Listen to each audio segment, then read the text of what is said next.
Hello, and welcome to Etrian Odyssey 1 HD. The game that comes after 3, for sure. That's exactly right. It's not. Previously on the stream, we completed Etrian Odyssey 3 HD with a team of 5 farmers, the Almanac Guild. And so now, mouse cursor, it is time to go back into the past of the series and do Etrian Odyssey 1 HD with a team of 5 medics. And also I'm going to look at the options.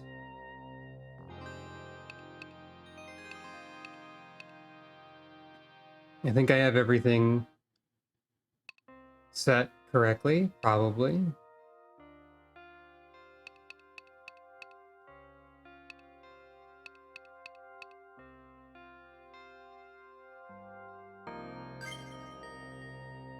Well, I suppose there's nothing to do but begin. Expert, the default difficulty of previous versions of this. One day in the small isolated town of Etria, an underground forest was discovered. You know, you just sort of casually discover a giant underground labyrinth that you didn't notice before, I guess. There's probably ways that could happen. The Radha, governors of Etria, issued a proclamation throughout the continent. Any able-bodied adventurer was invited to investigate the forest and explore its depths. But no matter how many came to investigate the dungeon, none gained the renown they sought. As more adventurers tried and failed to conquer it, it came to be known by a new name, the Yggdrasil Labyrinth. You are the latest adventurer to journey to Etria in response to the Radha's proclamation. You have but one goal: explore the forest to win fame and fortune. Etria is at hand. The town of Etria. The first Etrian Odyssey, I guess the thing is named Etrian Odyssey on account of Etria as the first town. So, my only experience with Etrian Odyssey 1 is a limited amount of playing the remake Etrian Odyssey Untold, which I may get to at a later time. So. Haven't seen you before. I take it you came to check out the Yggdrasil Labyrinth? Then welcome, friend. Not many guilds lately are admitting new adventurers. Those short-sighted losers care too much about trifles to do any real investigation. If you've got the guts, you should make a guild entirely for newcomers. There are loads of guys just sitting on their thumbs who'd join any guild that'd take them. How about it? Gonna make a guild? Yeah, okay. There was a spacesuit? I forgot there was a spacesuit. I don't know what that means. Great, then let's get started. Write what you want to call your guild in this ledger. Someday the world will know this name, so think carefully before choosing it. Introducing. Actually, it's faster if I type this one. Right.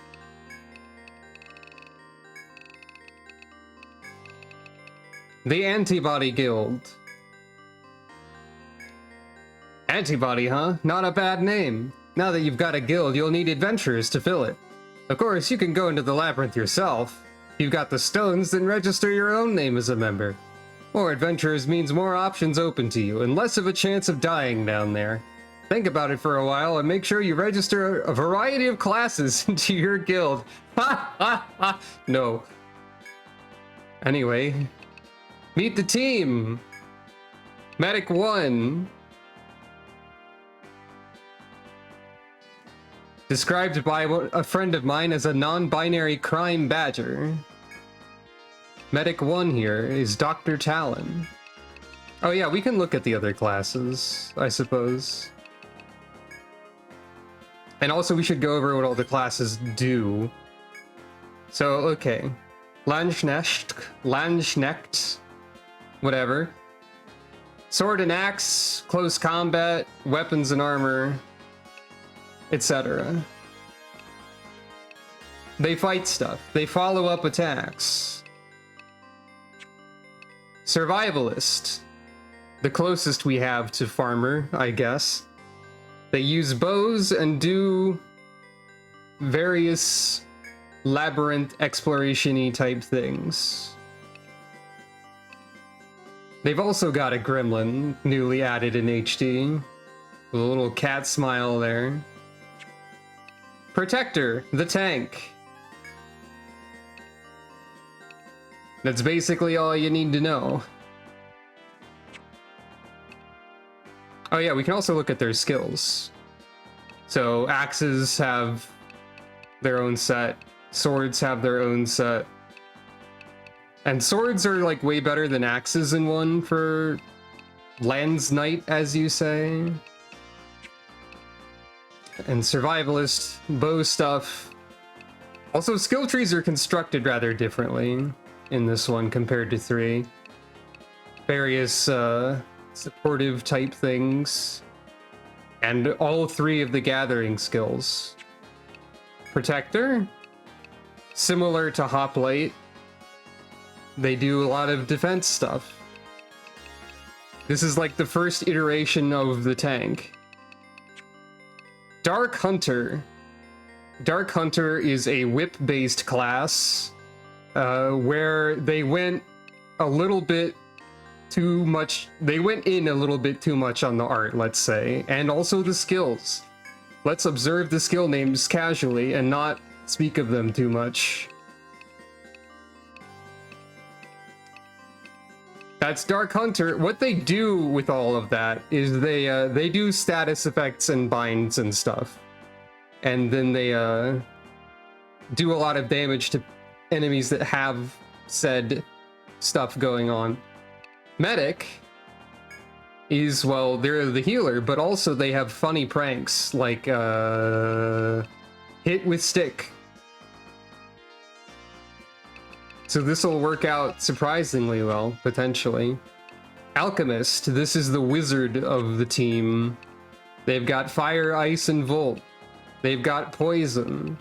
They've got leave.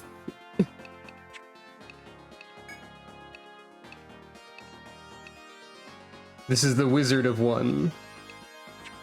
And then Troubadour, Bard, they do support stuff. Bard or Dancer. Various support buffs and whatnot. And such. And it's about what you'd expect. Bards and Dancers.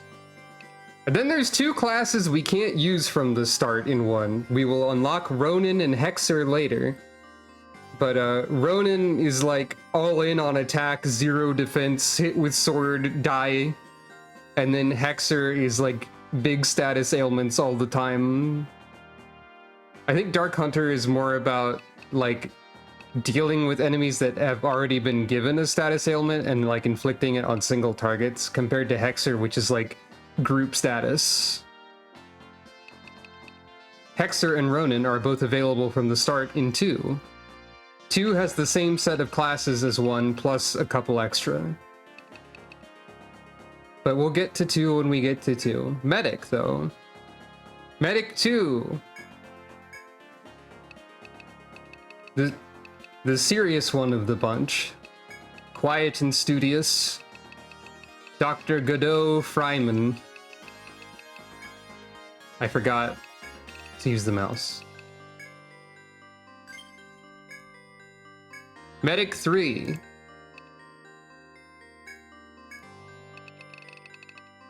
A bit of a gremlin as well, but the difference between him and Talon is that he's the cool kid gremlin and they're the weird kid gremlin. Or at least they were in school. This is Godot Fryman's brother, Jean Fryman. Of course. Exactly. Medic 4. The youngest of the group. By only a year or 2, and yet somehow they all are very protective of her. It's possible that Talon and John are a bit of a bad influence. This is Birdie. And last but not least, the team mom, Also rather serious. Probably most likely to lecture the rest for being a bunch of chaos gremlins, except for Godot. Francesca. And that's the team. A variety of classes for sure.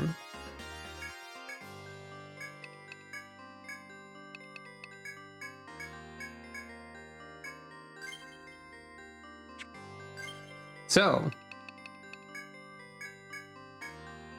they all start with not much, as you'd expect.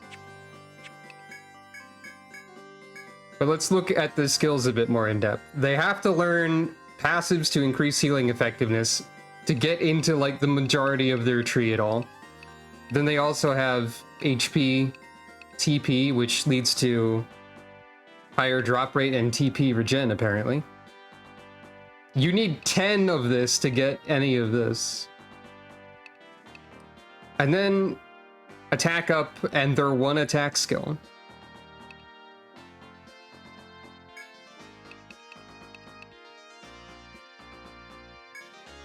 And also I think I'm gonna take like 1 point of chop for everybody or something. I assume it stacks like it does in 3. But maybe, I don't know. We're gonna have the front line specializing in attacking and the back line specializing in healing at first. I feel like I probably want some people to have at least a little bit of chop, right? I can get 1 gathering point.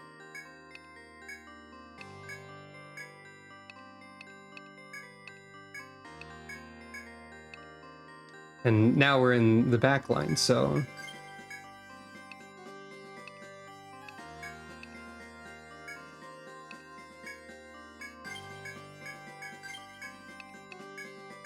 Not a lot I can do at the start of the game. If you didn't give it some thought, you'll regret it later. Apparently. We'll see about that. That's everything. You're ready to get started. I hope you can shake things up in this town and clear out some of the deadwood. I'm looking forward to the day that the Antibody Guild becomes known the world over. Well, we'll see about that. So, let's visit the variety of locations that we have access to. The Rooster Inn. Welcome to the Rooster Inn. We cater to adventurers who explore the forest. Please make yourself at home. Sleep until morning, nap until evening. Store or claim goods, talk to the innkeeper, save. There's a separate place for healing wounds at the Sept Apothecary. Welcome to Etria. You stand in the town's apothecary where we heal the wounded and fallen. We also offer medicines to take with you. An ounce of prevention is worth a pound of cure. If you're wounded in the forest, then come back here and we'll do everything we can for you. So there's a separate place for buying consumables and healing. Boost points apparently are a thing. We can buy Amrita immediately, and we can buy Medica.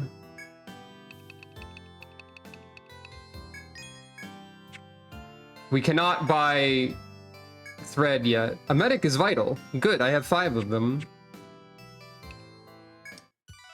Here we have the store, where there's a storekeeper who speaks in an accent that may or may not be slightly questionable. I'm honestly not sure if this is fine. I don't think it's good. I think this might be bad.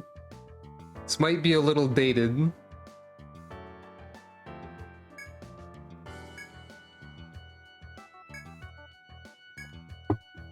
But anyway, this is where you buy weapons and armor and so on, which we're going to have to do. So, we can in fact buy knives immediately. And I think this is basically... okay. Yeah, we should buy knives for the front row and staves for the back row, probably.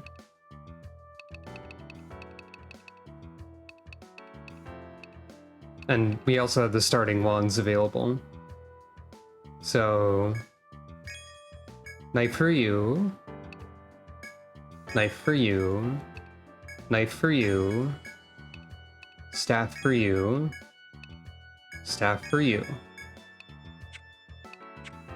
And now we sell. And what do we have for armor? We can equip shields for some reason. But also, probably best to buy, like, something like this. I probably bought more medicas than I needed.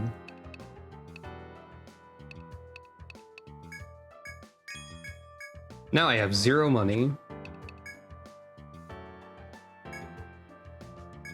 Still do the whole selling supplies to the item shop thing. There's the pub. Where we have to go to the government first before we can accept quests.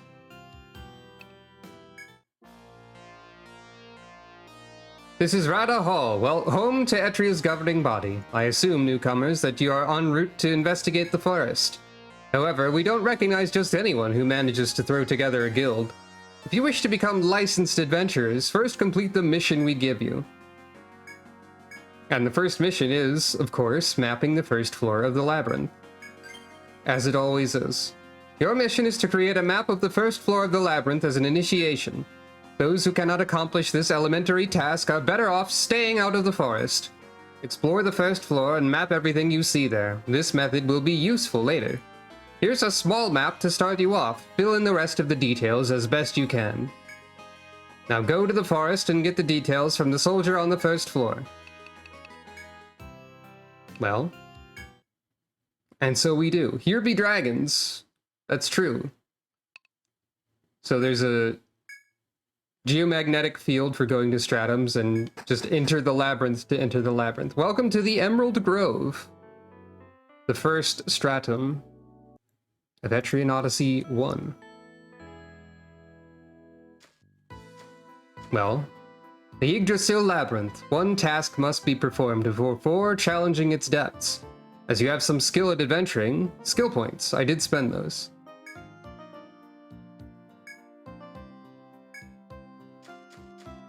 And so we proceed. There's no need to explore virgin territory yet. First seek the soldier waiting in the known areas of the forest. You know what? I guess that's fair. But anyway, a fight. Welcome to the first battle of Medic. You might remember this rat from like way later in 3.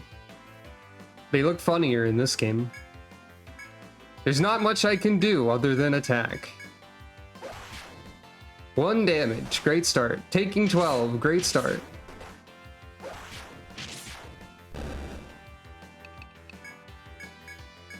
This is about what I'd expect. We'll have to be careful and take it slowly at the start, as we did before. Except now we don't get experience bonuses.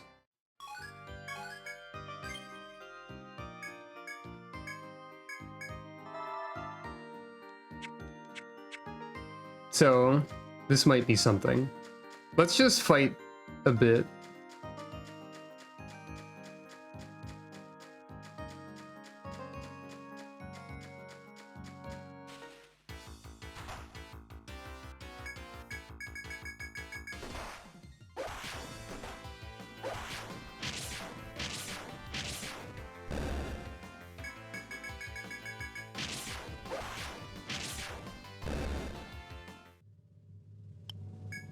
This might take a bit. We heal like 1 HP on everybody after battle with 1 level of patch up from 1 person, apparently. So that's not terribly promising.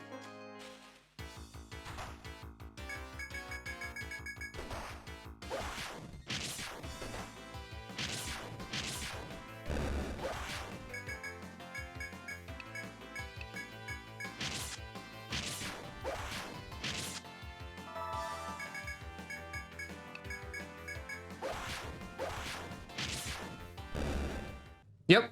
Hello, welcome. I wanted to play all of them, so now we're doing one with a team of medics.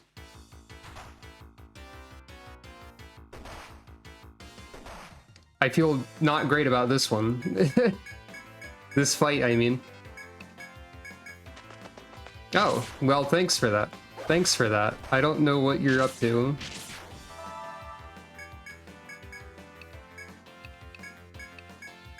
We're taking it slow at first in order to attempt to gain experience points. Without the farmer experience bonus, this might take a little bit longer, but yeah. So here's the team. We've got non-binary Gremlin Talon. We've got Godot and Jean Freiman brothers. Birdie, the slightly younger, innocent one that everyone's very protective of. Godot, serious man over here. And Team Mom Francesca.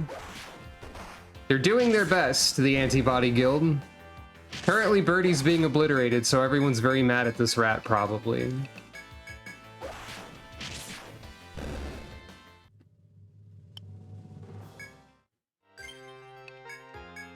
They definitely all have PhDs. They probably went to, like, medical school together or something. Oh, hey, the mole's here, too.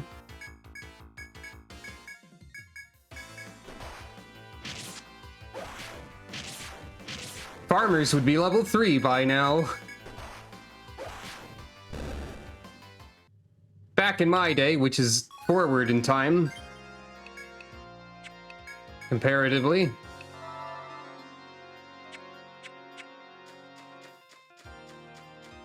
The game has told me I must complete the map, but I am prioritizing other things first. I'm afraid of the woodfly because it is in the same graphical set as a much more dangerous monster that appears later, probably. The Venomfly is gonna be here somewhere, I bet.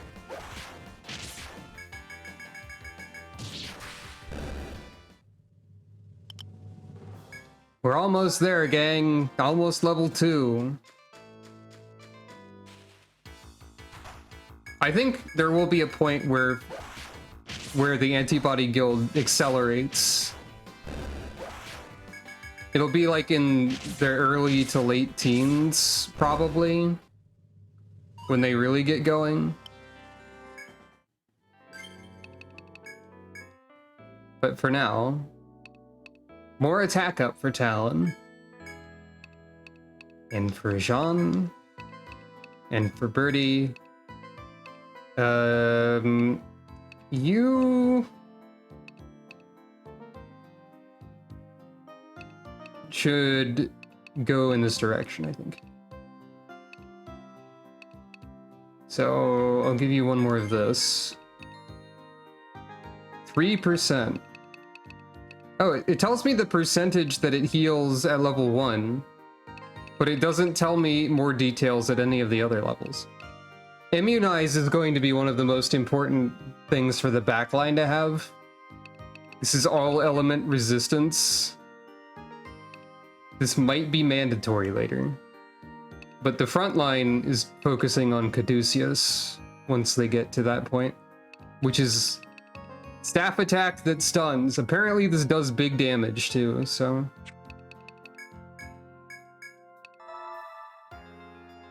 Hello, welcome. We just got to level 2. Now it's time to sell all of this stuff. Dagger, hide ring. Am I correct in saying that the way that the Etrian Odyssey 1 shopkeeper's accent is and is written is like a bit dated? Is that correct? She's got like a stereotypical Jamaican accent like a World of Warcraft troll does. That's not great, right? I'm just trying to check to make sure that I'm correct on this.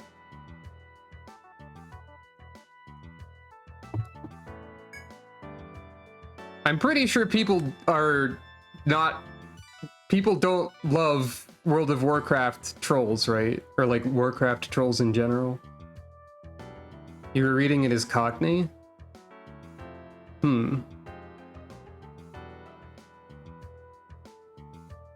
Yeah.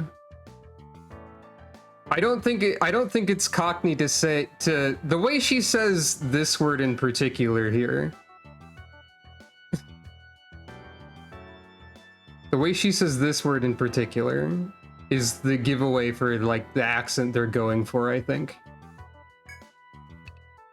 Anyway, I don't know if they've ever changed the way the trolls are. But anyway, daggers. I cannot use a dagger. I can use a knife, but I cannot use a dagger. There's some sort of difference. I'm not... Actually, I just realized that the front line is going to also need staves because Caduceus is a staff attack specifically. But we'll cross that bridge when we get there. I'm not actually aware of what...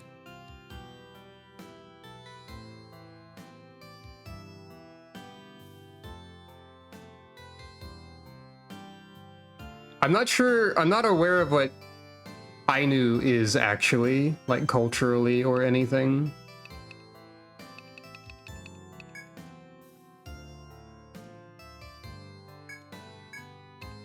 Right, there's like different buildings for everything. Okay.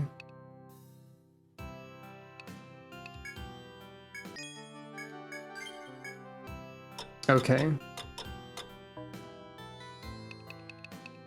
Fair enough.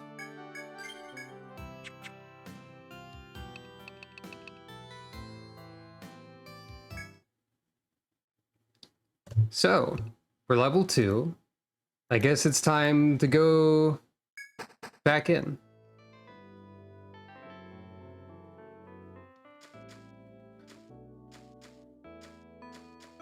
Ah, I see.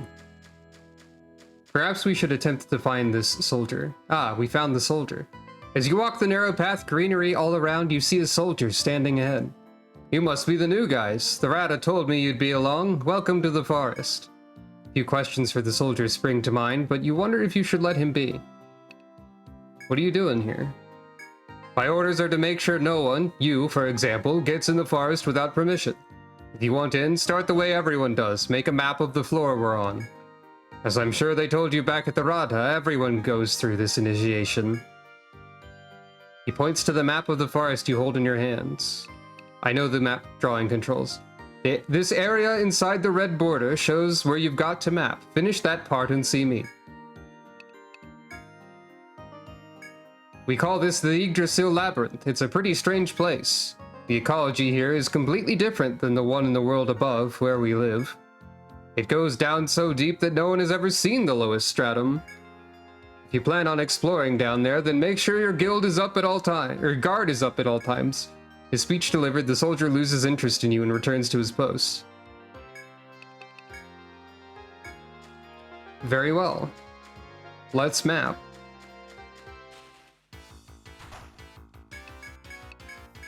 Now that we're level 2, surely we will do better. Actually, it does look like we are doing better. To a significant amount already.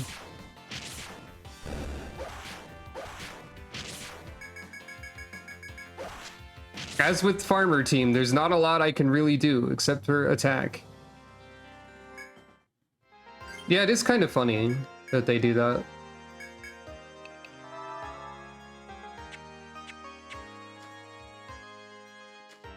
Hehehe, I went out of the designated zone. And the soldier cannot stop me. It's a dead end, though. Hehehe. Breaking the rules, getting killed by flies as a result.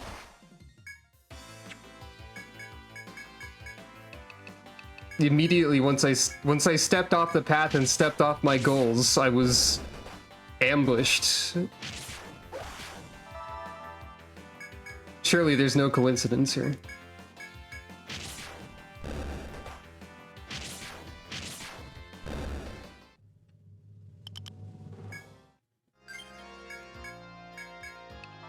We're gonna be going through a lot of Medica early on, I think. Granted, we also have healers we could be healing. ambushed again.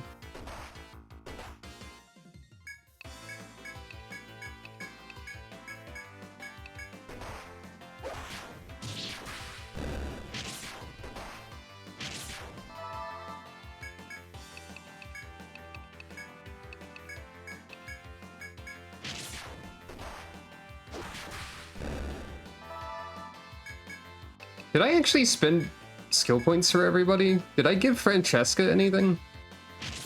Oh, they can summon more rats.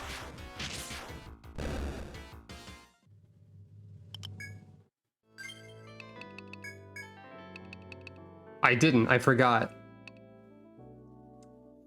You should also have cure, though I think I want to get someone to like 10 patch up quickly. But I'll give you a point of cure. Huh. Treasure chests are at an angle in this one.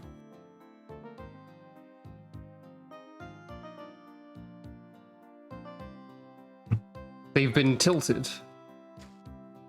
As you continue into the forest, you reach a clearing. Squarish boxes are lined up before you. It's possible they were left by fellow explorers of the labyrinth. I don't know where you're getting that idea, Team Antibody. They're like tilted and buried in the ground and overgrown. Then, too, they may be part of the treasure rumored to litter the labyrinth. The boxes sit ready to be opened, offering no clues to their nature. I like how they have to narrate what a treasure chest is in the first game, but they don't later. I'm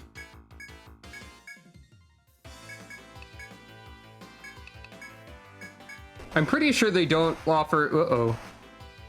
I'm pretty sure they don't offer any explanation as to what a treasure chest is about in future game. By the way, we can't buy thread yet.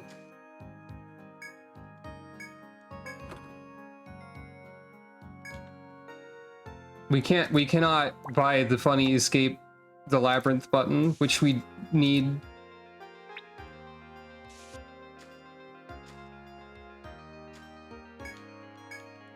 Maybe one of these is thread. Probably not, though.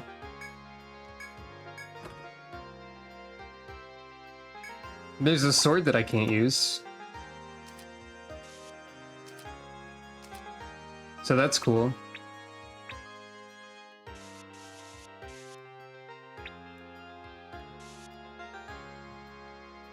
Well, our first death is Jean.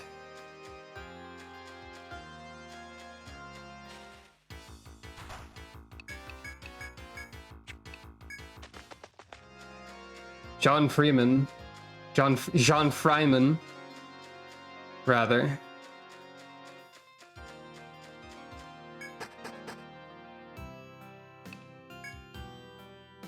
Now, how much does this cost? Okay, it's cheap for right now.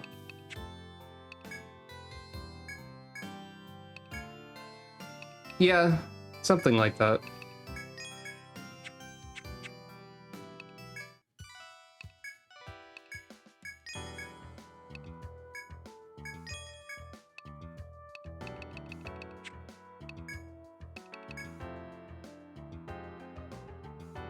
Okay, we have a way to decrease encounter rate. I won't have to buy much Medica eventually, but I do have to buy it at the start, I think. I think it's probably pretty important at the beginning. I could buy more defensive stuff, though, I think.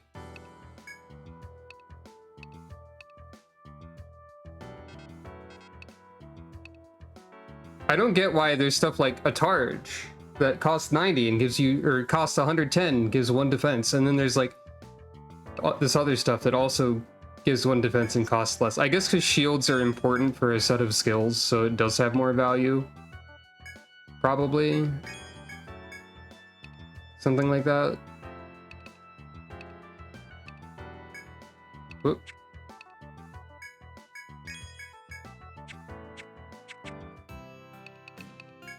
But for now, boots and gloves. I assume they would probably start with a shield, but maybe I'm wrong.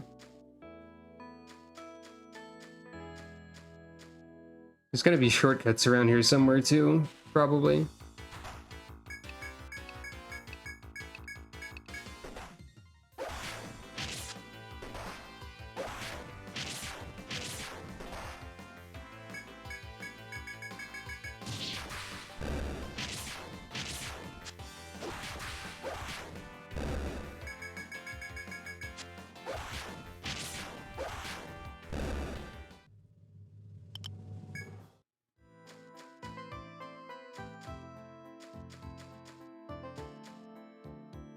Okay. I'm actually not sure if the rats or the wood flies are more dangerous.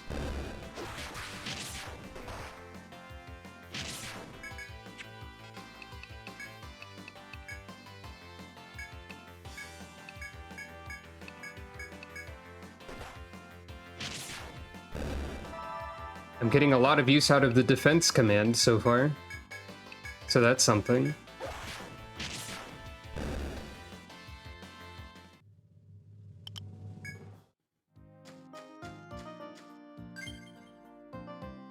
We're doing all right, it would seem.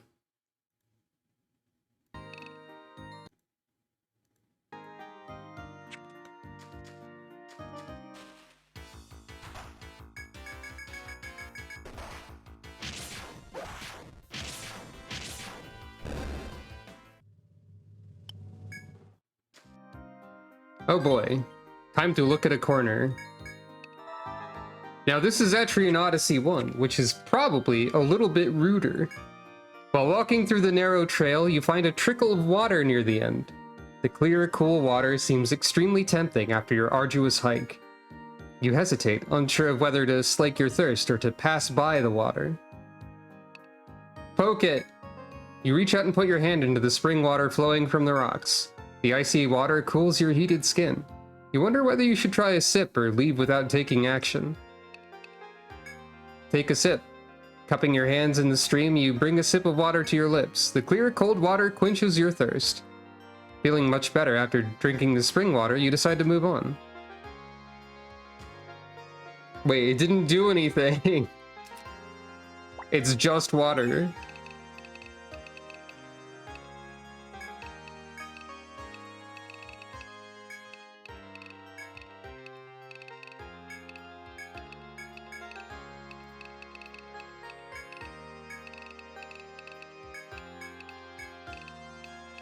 It's just water.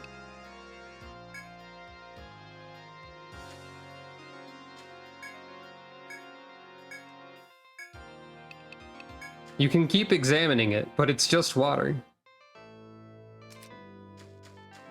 That's kind of funny.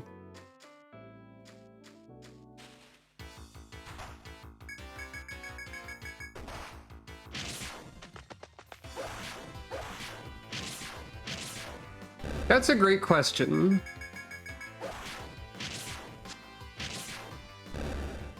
I feel like Godot is probably doing it.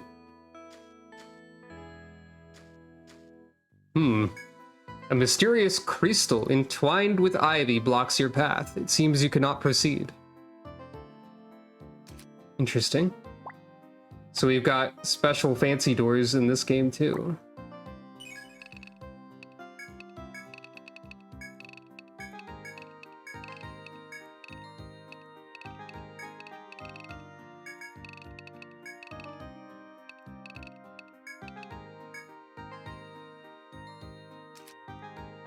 Yeah. He refuses to use capital letters, though, apparently. As do I, so...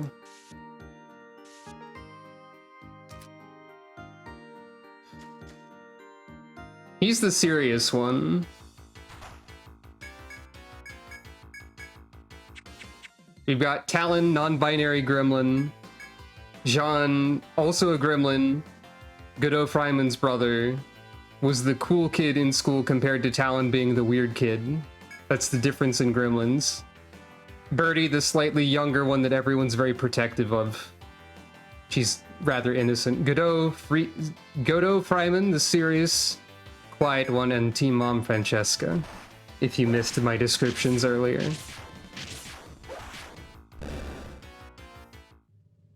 Sean's summary notes of the scientific dissertations? Maybe.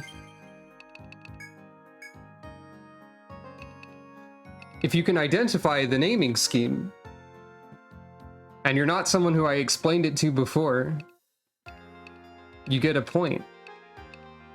Only one person technically goes against the naming scheme, and that's because of funny meme, teehee, and all that. But attack up, attack up, attack up. You should also have a point in that.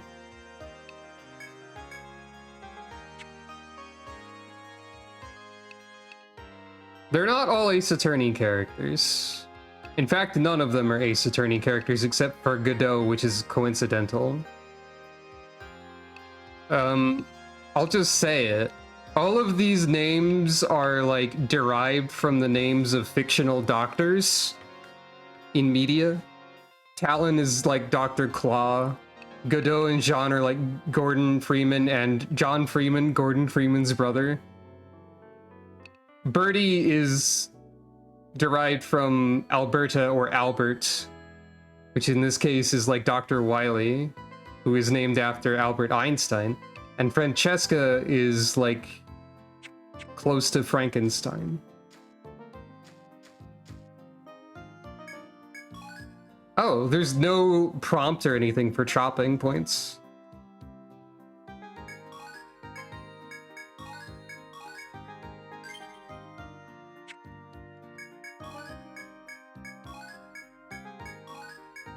I just realized I only took chop on 3 characters instead of all of them, like I said I would. Probably get 1 point of chop for Godot and Francesca later.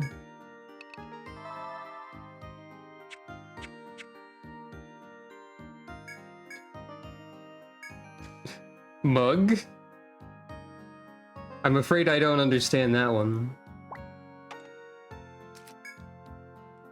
Oh, as you walk through the forest, a wall of trees blocks your progress. Oh, that's what a shortcut is labeled as. It sounds like it did the opposite of blocking my progress, to be honest. Ah, because Stein. Yeah, okay, I get it. Now I understand.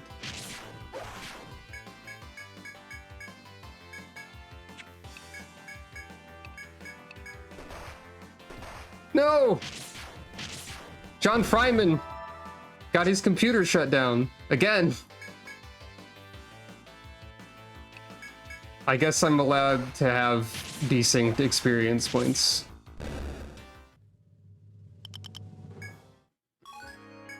I'm going to think about that every time he dies, even though that doesn't make any sense.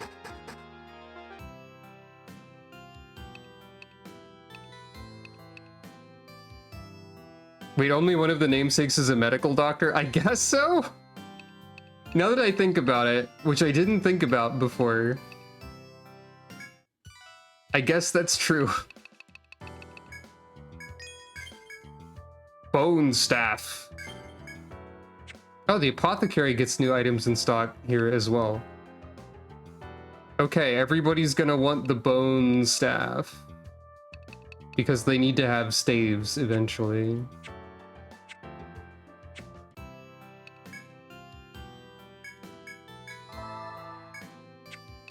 John Fryman died again.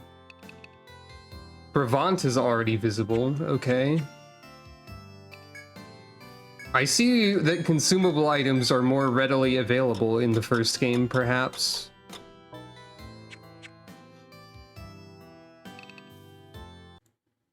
So that's interesting.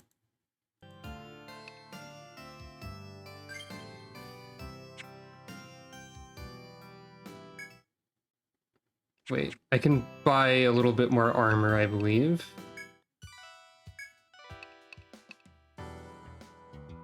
Yeah. You need boots. Now everybody has boots. 2 people are missing gloves. But that's fine. Is the first game, like, does the first game already have the whole, like, accessories are more valuable than I think they are thing going on? Clawbug? That looks more like a weird crab to me, but I'm not the doctor here. I can't believe John Fryman is about to get melted into paste again.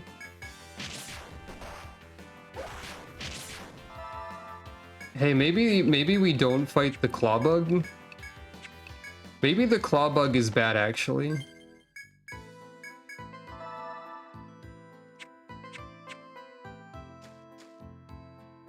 I think the claw bug is probably there to teach you to use elemental attacks. This is the claw bug's house, and we don't want to be here. Let's leave. That's the bug that kills you. Okay.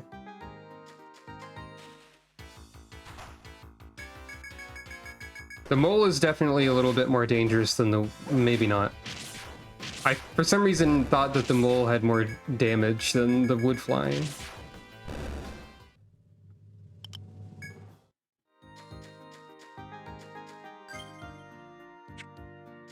Once we have, like... if we have 2 people with patch up all the way, I feel like we're... oh, God. Birdie, no!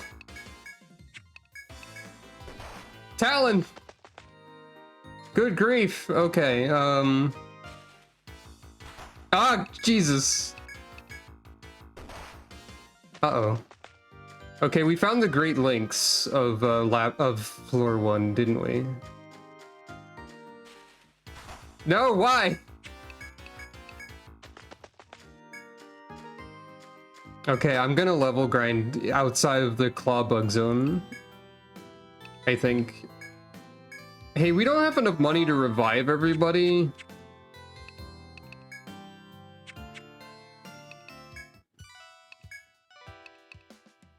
Well, there goes the Medica too.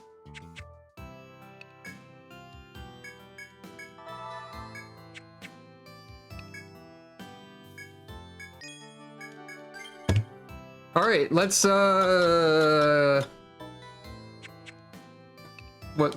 we need to be taking our time a little bit more, I think.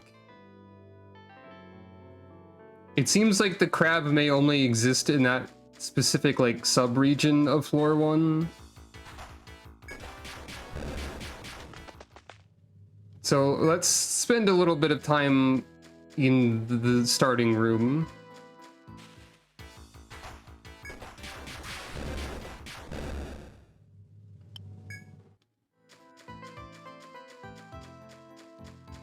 That seems reasonable.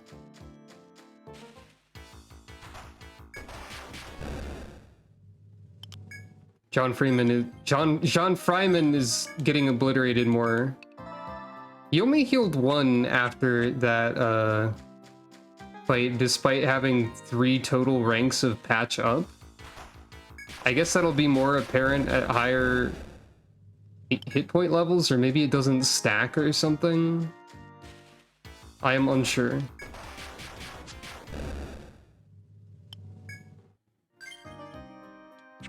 It's only healing like 1 after a fight right now. Maybe it's just bad?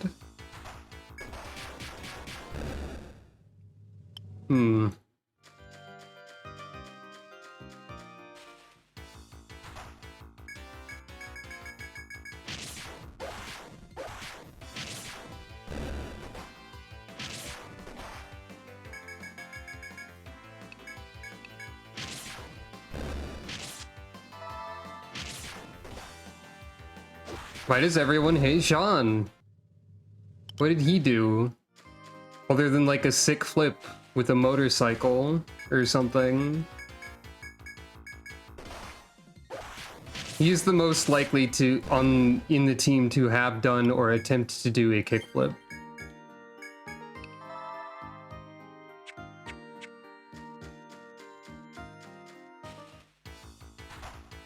I don't know if he's the most likely to succeed at doing a kickflip. He's just the most likely to attempt one. Which is probably an important distinction.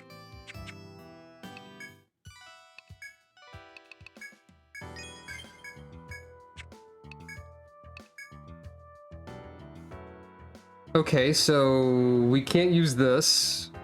We can't use this. We will eventually be able to use a leaf coat if we get vines.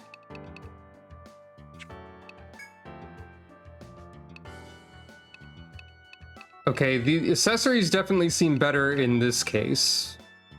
HP and cut resist seems probably good. The grinding early on is going to be a bit of a slow going type of thing. Probably. I did say it would be weird to not have the farmer experience point boost, and it is weird. Seems like we don't get a lot of money either. I didn't mark the gathering point. I can keep gathering. This is the chopping zone. I wonder if you can get ambushed still.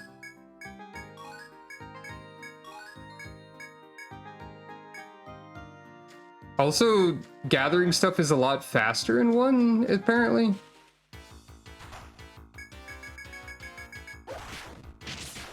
There's no, like, preamble to it.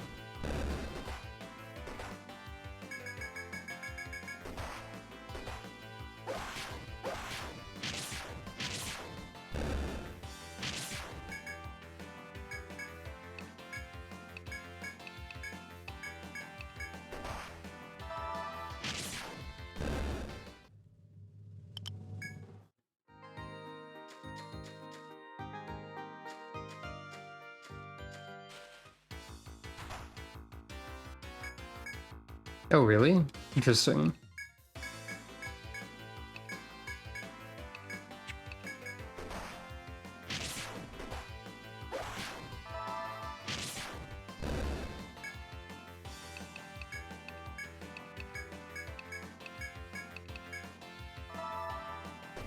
I'm just being very careful.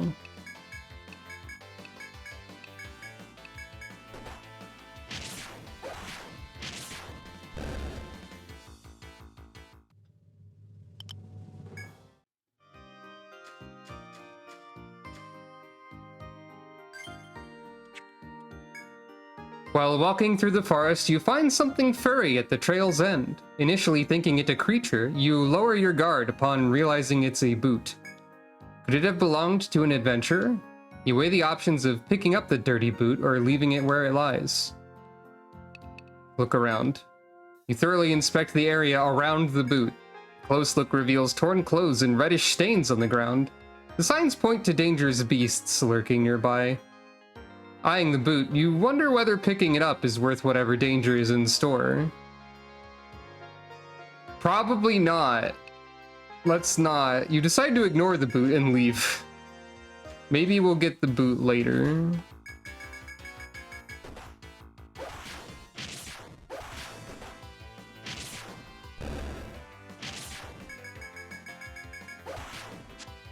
For some reason, I feel like I must be a lot more cautious as a team of medics than I did as a team of farmers. Let's annotate that there is a boot here.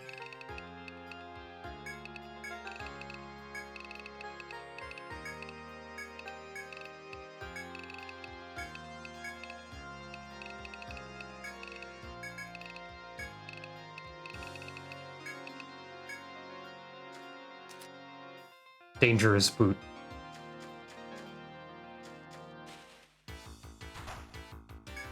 That makes me imagine specifically like an old RPG where they don't have enough space in terms of like character limits and whatnot to write a full item name. So there would be a little like shoe icon and it would have dangerous written next to it. Like Final Fantasy Legend 2 on the Game Boy, for example. Except then it would be like danger, or like DNGR, because I think they had even less space. That sort of thing.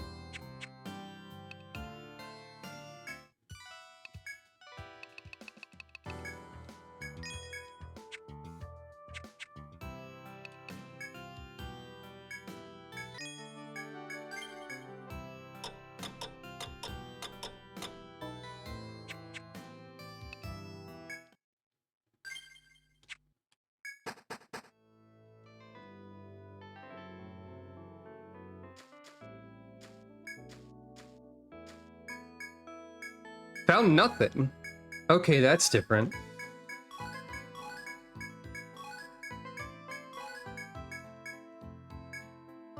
You have discovered red fruit. That could be a lot of things. Well, I'm gonna... Since I just saved, I guess, I'm gonna check the boot. It's already later enough to check the boot. Oh right, people leveled up, except for Jean, because he died. Attack up. Attack up. Chop. I can at least get a decent source of money by chopping.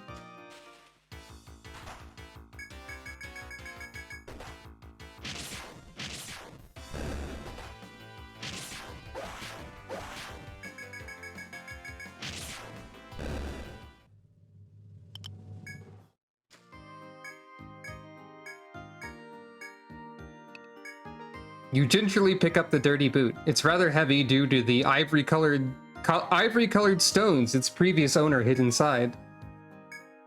As you marvel at the stones, the ground begins to shift unnaturally. The dreadful monsters who likely killed the boot's owner ambush you.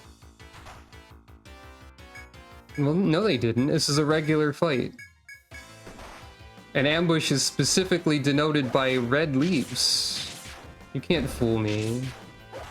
I'm doctors. John, no!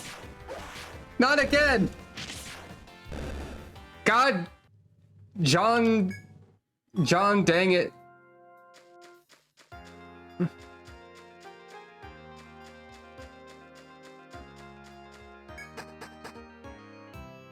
What is a white stone?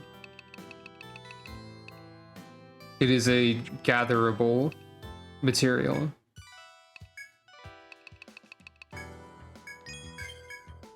Bone axe. Red charm. Okay, that makes sense. I guess. Does it?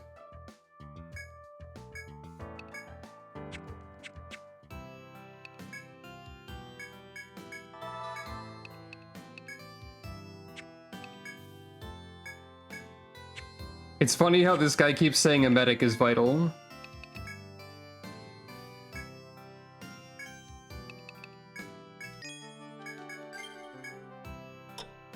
I think I'm covered. Anyway, it's time to do an early BRB. No funny mini game yet. Maybe the next time. But I'm gonna have to step away for a second. Enjoy the peaceful music of John dying to moles repeatedly.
I am here again.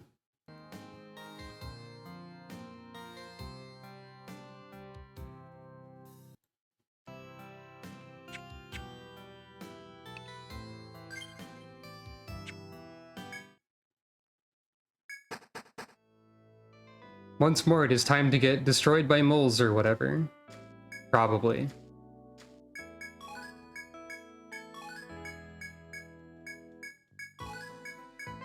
So finding nothing is not something that happened in 3. That's interesting.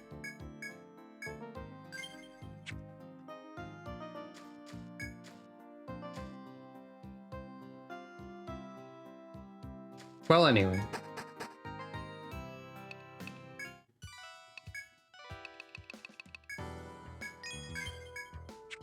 It's a decent amount of, like, money.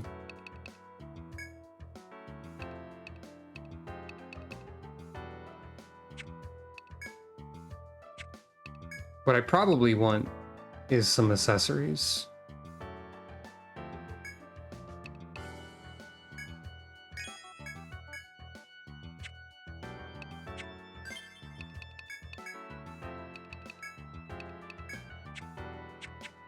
John gets a special accessory so he doesn't explode, maybe. Assuming that anything does cut damage.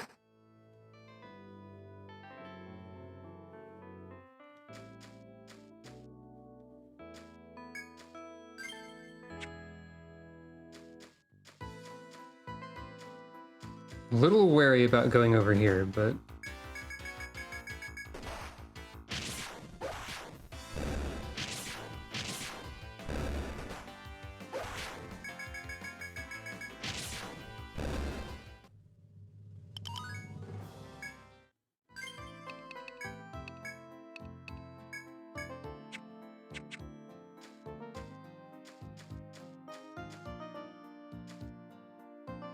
Dead end. It's possible there might be more dead ends in the first game. Or something like that. Okay, we're starting to deal enough damage to make these encounters easier.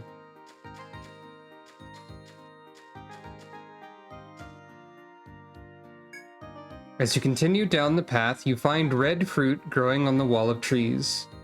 It hangs just within reach, seemingly daring you to pluck it and take a bite. You consider for a moment whether or not to eat the fruit. Sure, the fruit's sweet juices slid down Talon's throat. Talon recovered 10 HP. Alright.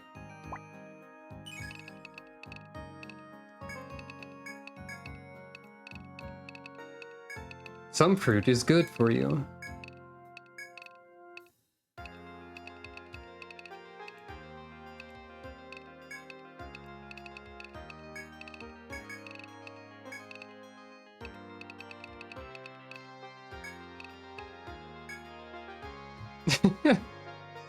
Well, I think we'd be able to identify an apple. This was just a red fruit that we didn't know anything else about. Birdie, no!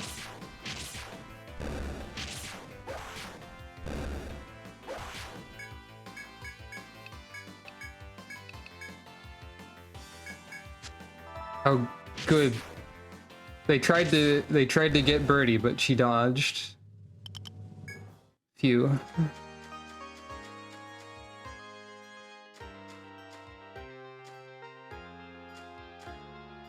As you walk, you reach a clearing filled with blooming flowers. The nameless flowers sway in the wind and you catch the scent of their fragrance. You contemplate whether to rest and enjoy their sweet smell or leave immediately. Yeah, I'll rest. You decide to relax in the fragrant clearing. However, you aren't the only creature in the forest lured by the sweet floral scent. Before you can react, a pack of woodflies swarm around you. Woodflies? Nay, these are the extremely poisonous breed known as Venomflies! Knowing that escape is futile, you brandish your weapons and prepare for battle. Oh, great. They're here already? I guess I die now.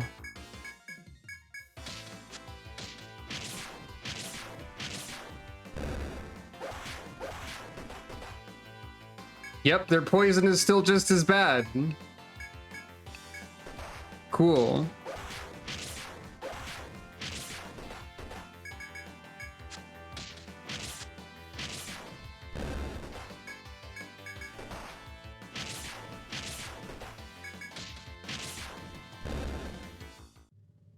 Cool.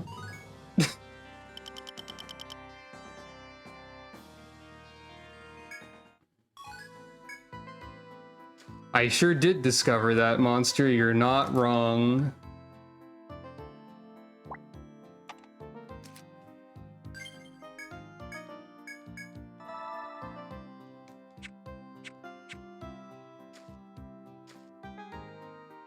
Well, Talon. How are you gonna get out of this one?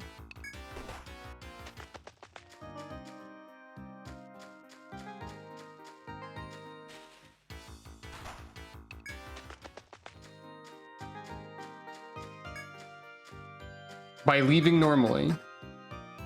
Apparently.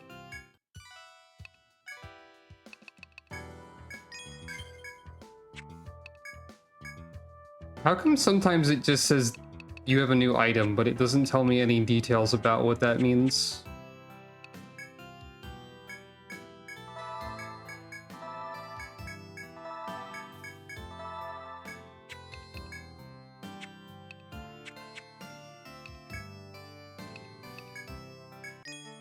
And that's Venomflies, apparently. So that's fun.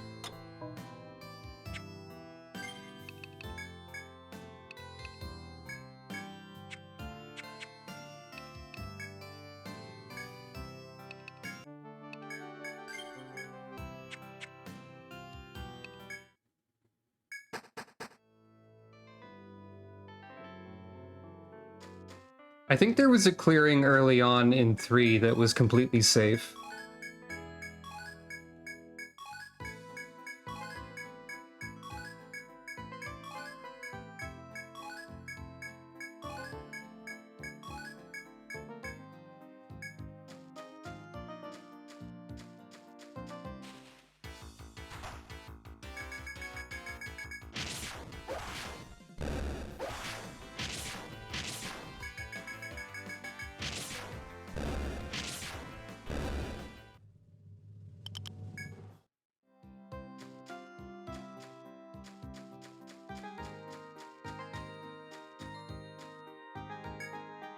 You step into a dead end at the forest's edge, covered with brush and brambles.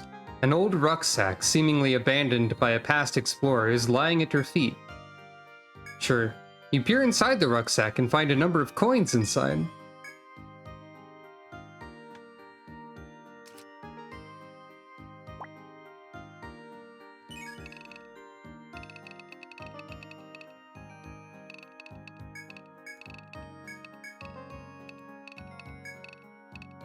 There's not really a reason to note everything down, probably. Nope. That's not the right...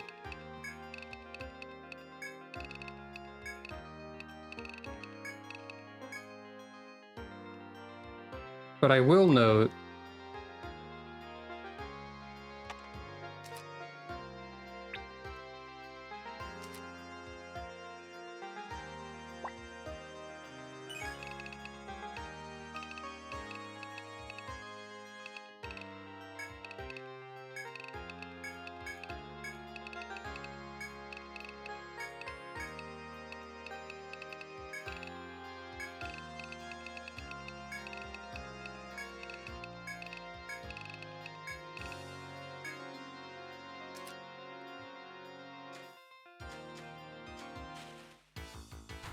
I don't know that they'll be back, but still, it's good to remain cautious.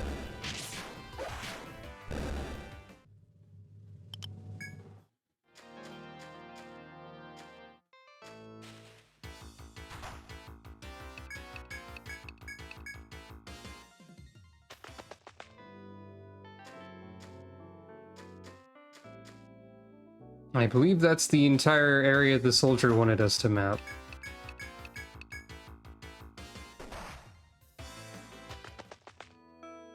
And John died again, for good measure.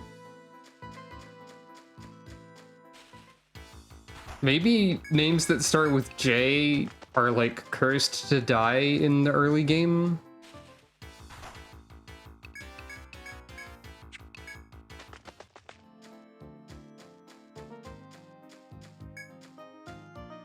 Exactly.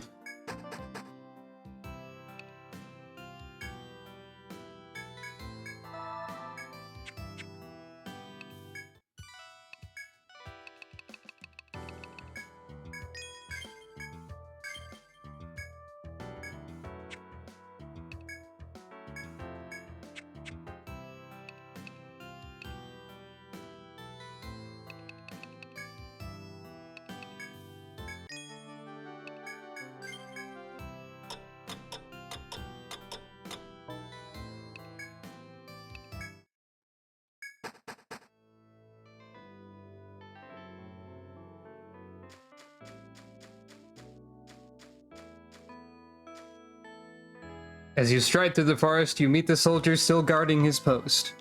Once he notices your presence, he hails you cheerfully. Got your map all in order, have you? In that case, you've got my permission to proceed. The soldier stands to one side and waves you through as if passing the torch to you. You ought to report your success to the Radha, but the thought of going deeper is also tempting. Not really, I just wanted to report to the soldier.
We've received word from our soldier that you've completed your map. Well done. We acknowledge and recognize your status as true explorers from this point on. You belong to the Antibody Guild, correct? Let me give you the standard reward. Take this to Shaleka's goods. She'll sell you the items necessary for your adventures. Stock up there and work hard to explore the labyrinth for us from here on out.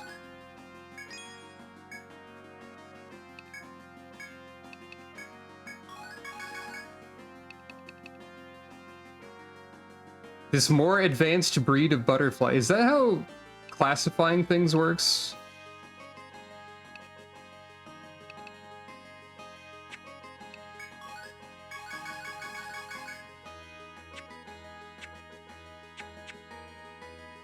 I see you've reported a few of the things you found inside the forest. As they say, even oaks grow from small acorns. Everything must begin somewhere. I have high hopes that you'll one day solve all the forest's mysteries. He is a doctor, he would know things. That doesn't mean that all of the doctors on this team know anything. In fact, I would say many of them probably don't.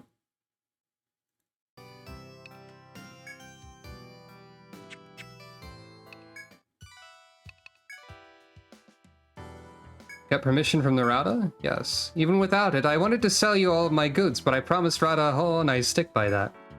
Here, it's Ariadne thread. If you're lost or about to die, use it to warp out of the labyrinth. I tell everyone to take some before they leave for a trip down to the labyrinth, but don't go thinking they're free. How many do you want?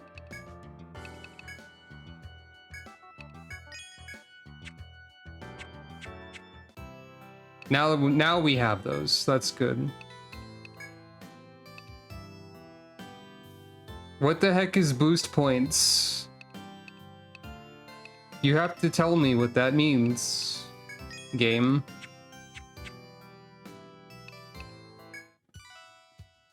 Back safe from the mission, I see. Well done, antibody kiddos.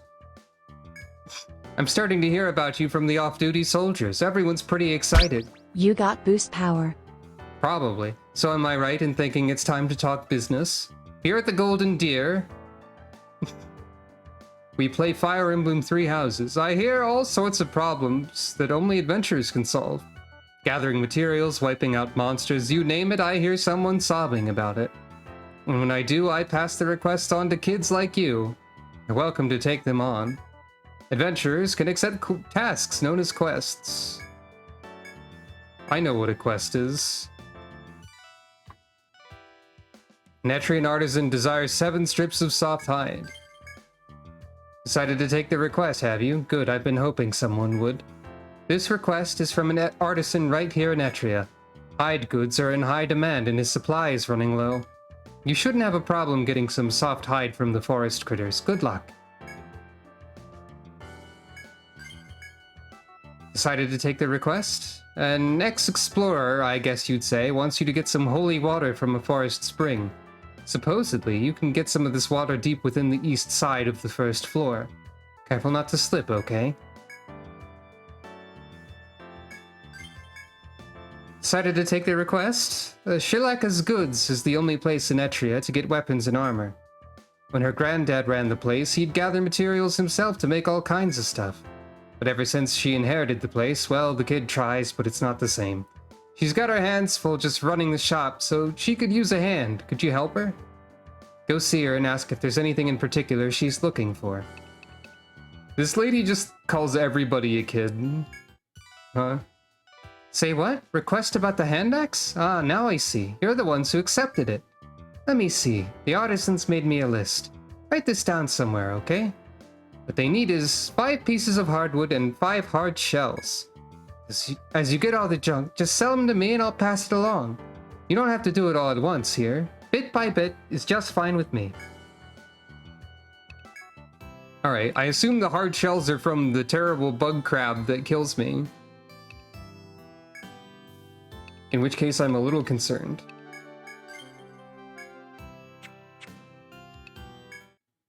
Also, on record, Innkeeper back to having eyes closed. So far, only the Deep City Innkeeper has been an anomaly in this regard. Right, I already gathered. I didn't sleep. Maybe I can fight a crab now. Let's find out. Ow.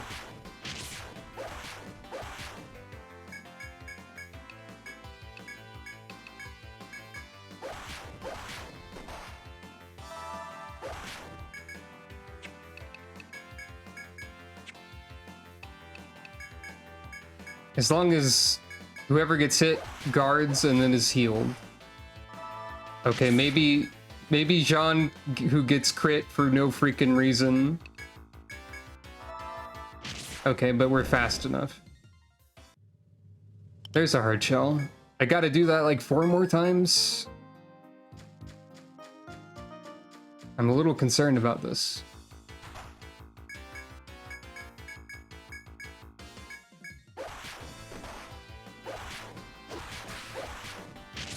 As long as this crab never hits somebody twice in a row. Or get mad at me for classifying it as a crab when it— Birdie, no!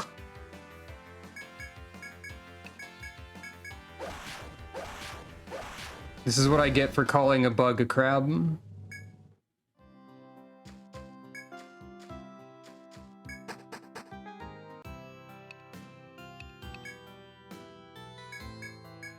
They really hate it when you do that. A medic is vital when forming an exploring party. Did you know this? I assume I cannot wield a short sword? No. Not that I would want to, because I want only staves. Once I get to Caduceus. Which incidentally is the wrong staff. It's not the one that is actually representative medical things. That's a different one. I learned this because I looked at Wikipedia once.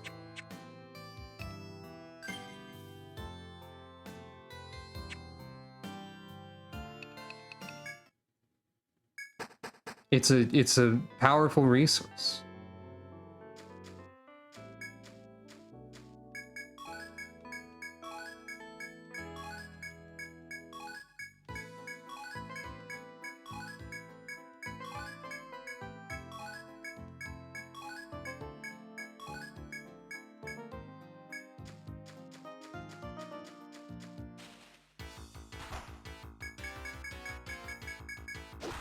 Okay, now don't kill anybody this time.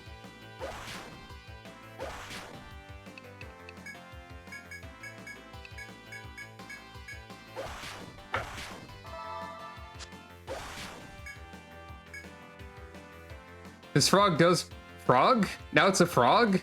This frog does resist all physical attacks. I'm just gonna classify this as every wrong kind of animal now.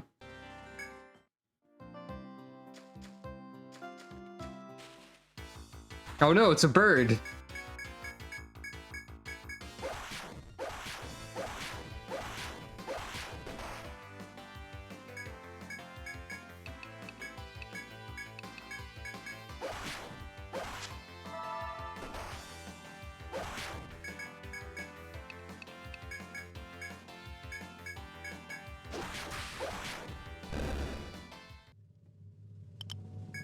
I'm definitely not a zoologist.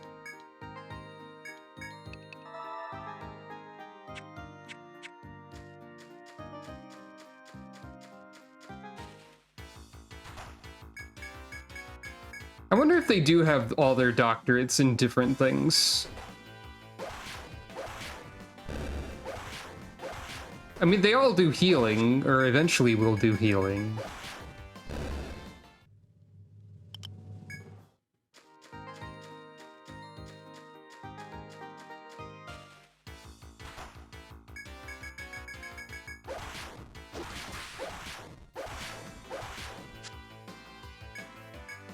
Dubious elixirs. I didn't know you could get a degree in that.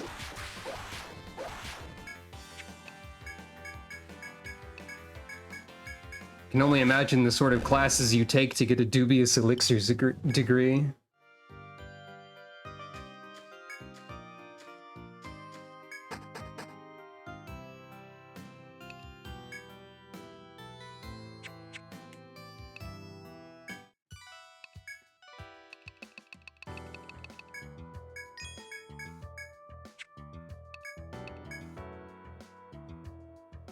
Protector only for this one.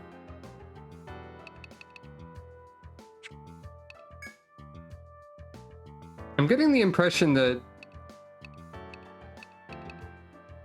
accessories might be even more important for medics because they're not allowed to equip a lot of different kinds of armor so far.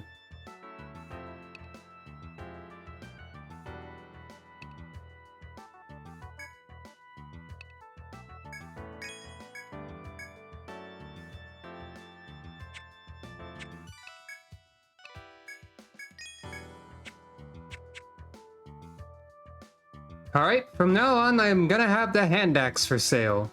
Came out pretty well, I think. Very light but easy to use, you see? I left your reward with Valerie, so don't forget to pick it up. If I think up something else, I'll make another request. I owe you one. So, innkeeper's name is Valerie. I mean, tavern keeper.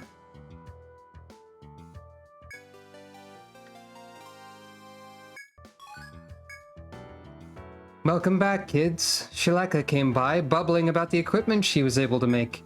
Sounded like you've got another satisfied customer. Keep up the good work, okay? No quest reward, okay. So in this one, the quests don't matter. Got it. I thought the quest rewards were just going to be worse, not non-existent. I think 3 is the first one where quests are like anything. In terms of rewards, really?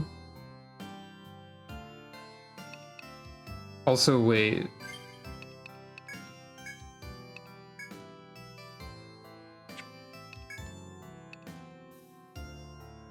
I probably need to not sell any soft hide and have 7. Not that it really matters.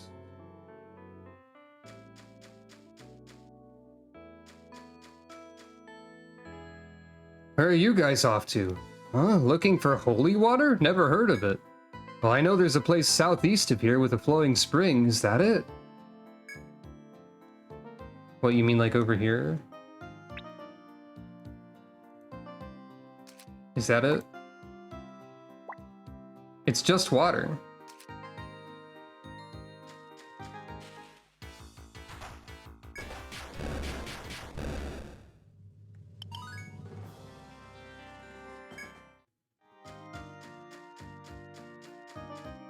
I guess I will focus less on doing quests unless they have a good reward then.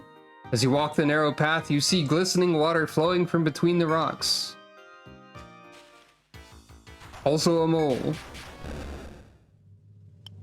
There's a mole there as well.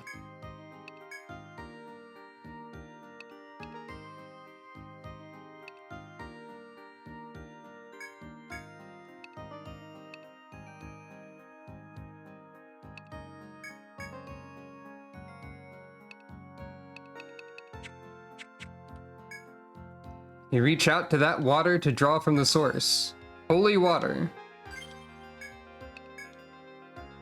Water rumored to cure all diseases.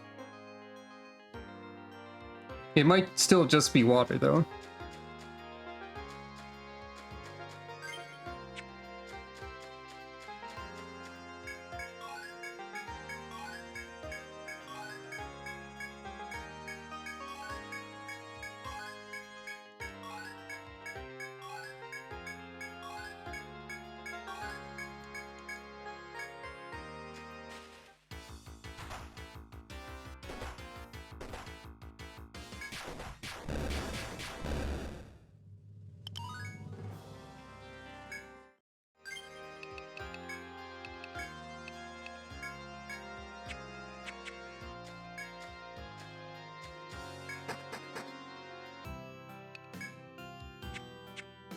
I keep expecting the second menu option to be the store, I think.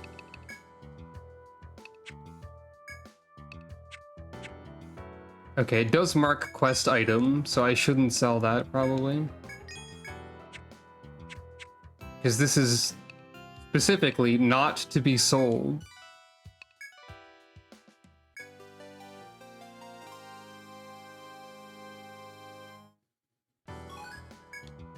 Welcome back, kids. Glad to see you were able to get your hands on that holy water. The client said her grandpa discovered this stuff back when he was an adventurer. He was on the verge of death when he found it and thought it would be his last meal. Then it happened. He suddenly felt revitalized and safely made it all the way to town. Looks like everyday well water to me, but it saved him. No wonder he thought it was holy. I bet that girl will be thrilled to hear you found it. Thanks, everyone. Think there really is some mysterious power in this stuff?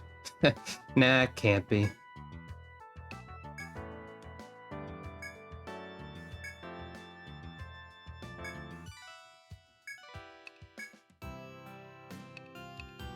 Seems like, in contrast to Missy and her shenanigans, this lady might just be a nice lady. At least so far.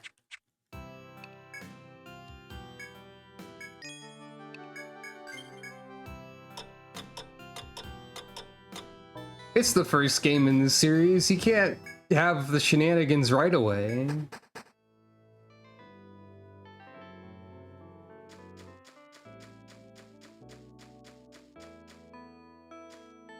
I already forgot if her name was Veronica or Valerie. I think it's one of those.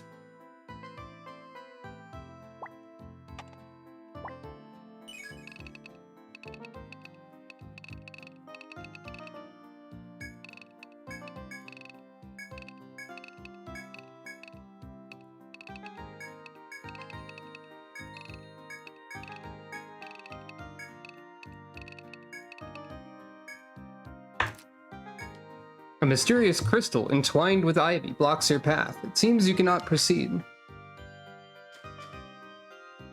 Well, I guess that's the entirety of floor 1 so far. We have 2 locked rooms, and there's a large portion of the map that is not accounted for. It's possible there might be a secret passage or something, but I don't know if floor 1 in the first game is gonna do something like that right away.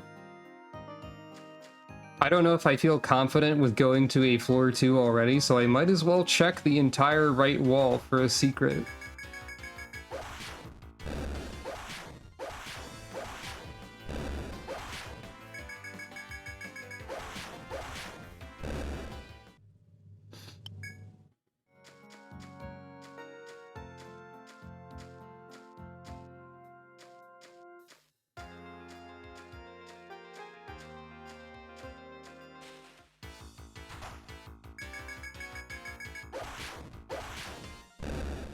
The Almanac, not Almanac, we're not Almanac anymore. The Antibody Guild just shuffling sideways in a single file line down a hallway. This is how true explorers explore. Whoop. You find a narrow trail hidden between the trees, but the path is too narrow for you to squeeze through. Okay. So, inaccessible shortcut for later. That's still something. It's also possible there's a shortcut down from here somewhere.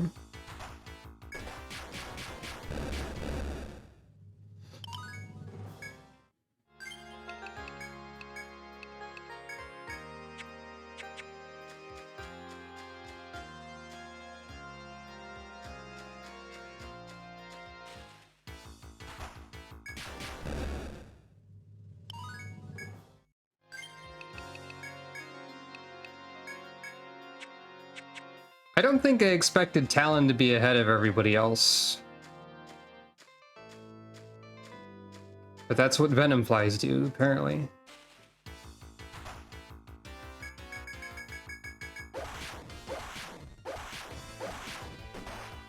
I think I was just expecting, like, character who I put in the lead and designate as a gremlin likely to explode immediately. But instead, Jean is just constantly dying. Dang it, Jean. Again. Again with the dying.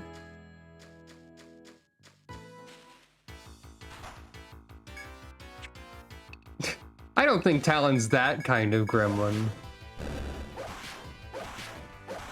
I don't think Talon has nefarious intentions or takes death lightly. Just a bit of a prankster, really.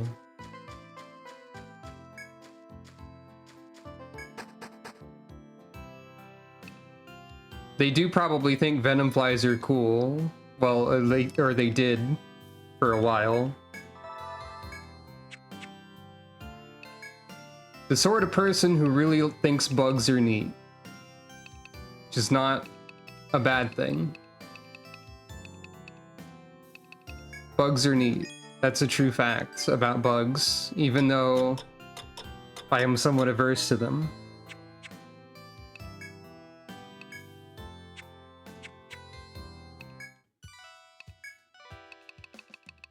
Whoop. I have to not sell those.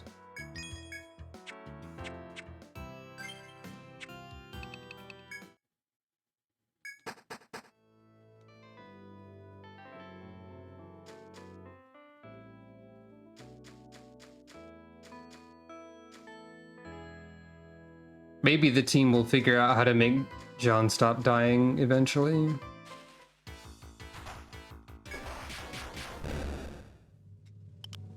We need to develop mole repellent.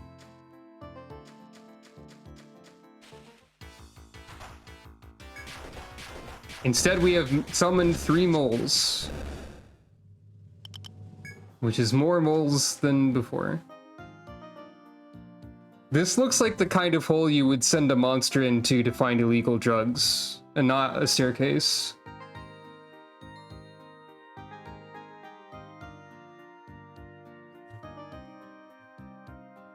And in case you have no idea what I'm talking about, I streamed Monster Hunter 4 once.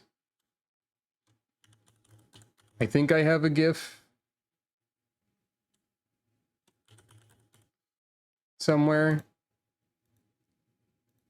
Yeah, here it is. This is the sort of hole that you find in a cave that has illegal drugs in it. That's what this is. This is not a staircase.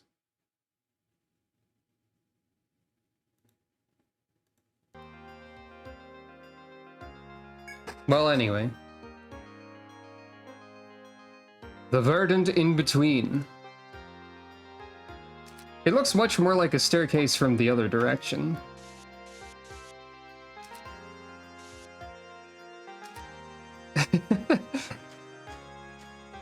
Monster Rancher is quite a video games. As you continue into the brush, a noise ahead draws your attention. An intermittent sound is coming from the brush. Something seems to be inside the tall grass before you. You peer futilely into it, wondering whether to chance it or leave the sound alone. Always say investigate. As a party leader, Talon pushed back the tall grass with their hands. Suddenly, Talon felt a sharp pain on their hand. The noise seems to have come from a small snake. For biting Talon's outstretched hand, it slithered off into the forest. Talon lost 5 HP. You pull yourselves together and continue on the adventure. I feel like if a snake bit me, I would lose way more than 5 health. Benui. I think if a snake bit me, I would lose like 90% of my maximum HP.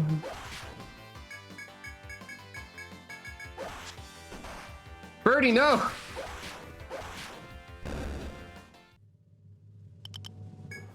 Well.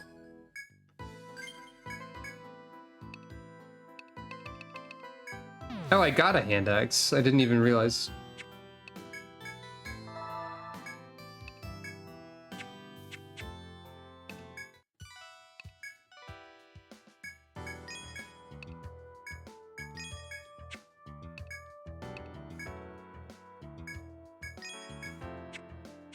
So currently, Jean and Birdie are dying the most by a lot. They are in the front row, but somehow Talon is not dying constantly, unlike them. I don't know how they're managing this.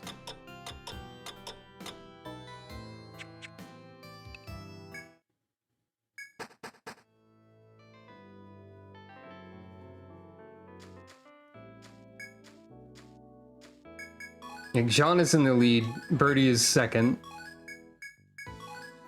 I think Talon did die once, so they might be in like third.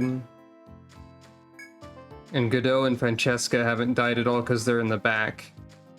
Well, no, they also died to the Venomfly, never mind. So everyone has died at least once. I think.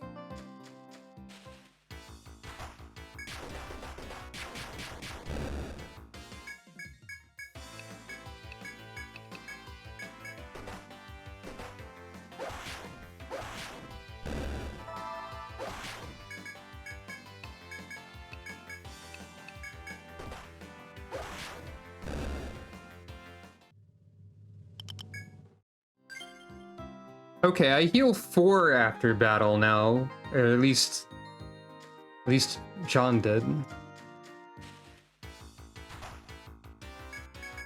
I probably should not be auto-battling yet, in general.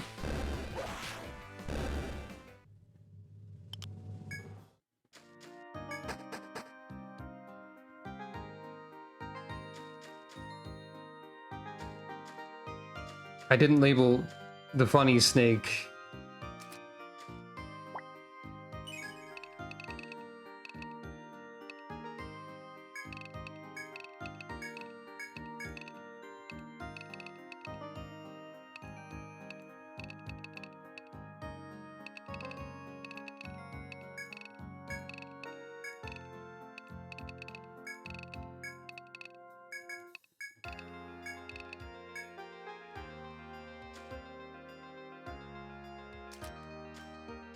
Maybe they'll learn not to poke their hand into random bushes making weird noises, but probably not.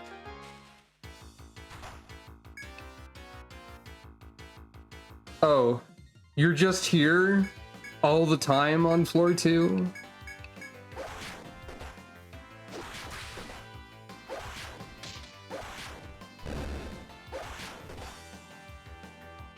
Well, that's bad.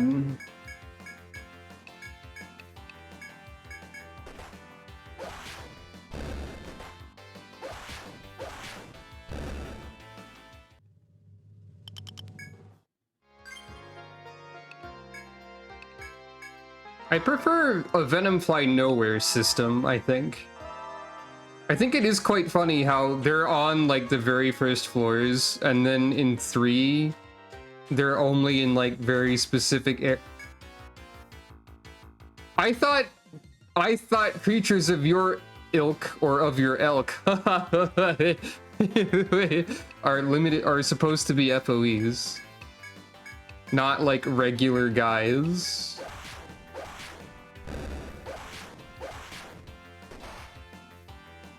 And John Fryman died again.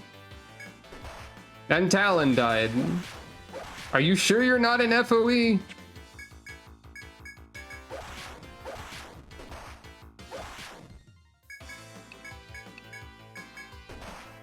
Well, Godot died. Now these two get some funny bonus points.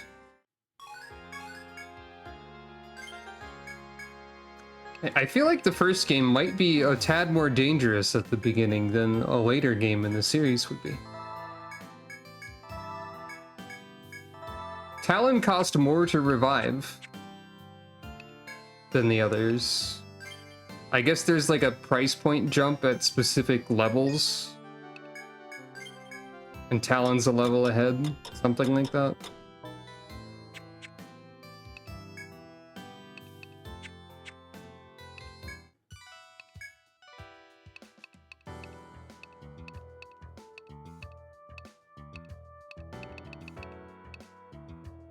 I need one more soft hide, I think.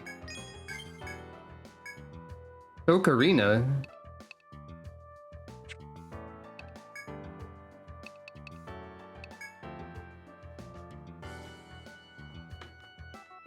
For Troubadour only. Okay, that makes sense. So there's specific instrument accessories that only the bards can use. That's fun.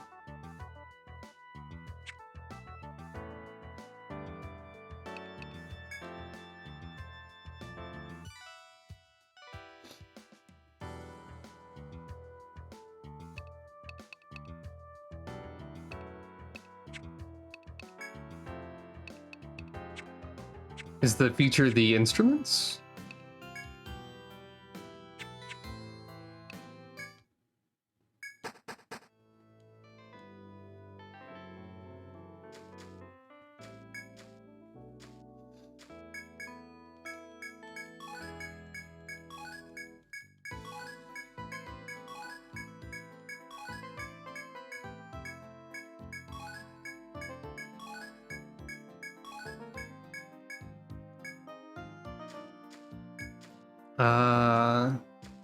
Interesting.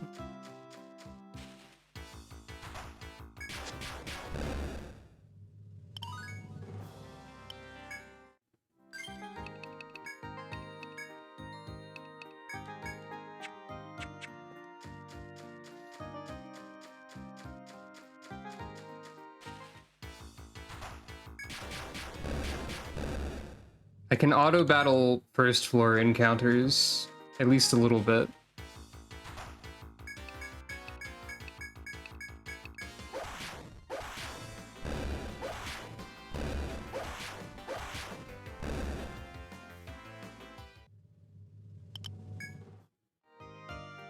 You've obtained the requested soft hides.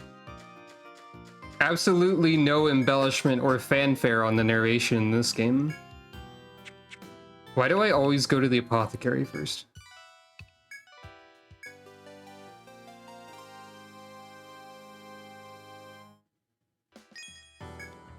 Welcome back, kids. Good to see you finished up the request safely. Keep up the good work. Okay. 1 measure of pyroxene. Decided to take on the request? Most explorers learn harvesting skills called chop, mine, and take. You can collect all kinds of stuff inside the labyrinth by using those, including pyroxene, which our poor client needs. If you're going to keep on as adventurers, you better remember that technique. Well, if I can chop that, then fine. If not, never mind. Decided to take on the request? The job this time is to enter 10 unique monsters into the Monstrous Codex. Remember, kids, copying off someone else's list is cheating.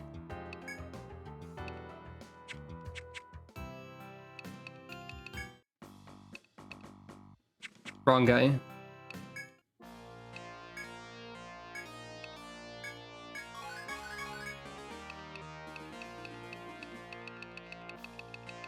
I only got 7, I guess.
As long as we can, like, attack Venomflies early enough, I don't think they're too bad. And we're only going to get stronger at fighting them. They were worse in 3 when they could poison a lot of people at once. As you continue your adventure, a ferocious roar echoes through the forest. Moments afterward, you hear heavy hoofed footsteps galloping through the forest. A dreadful enemy unlike any you have yet seen is fast approaching.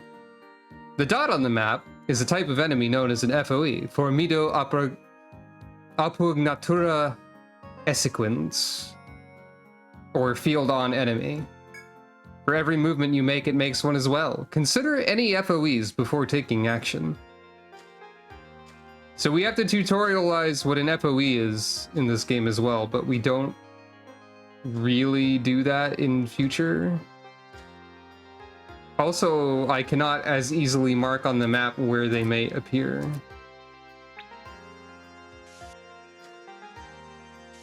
I don't have map marking ability.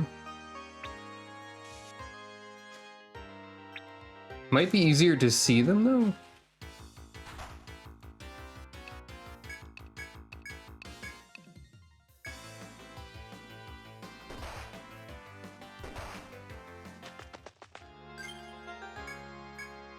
Well,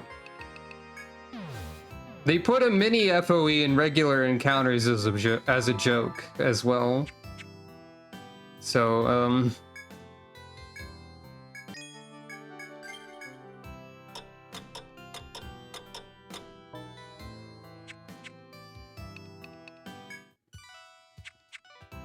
I'll go to the right place eventually.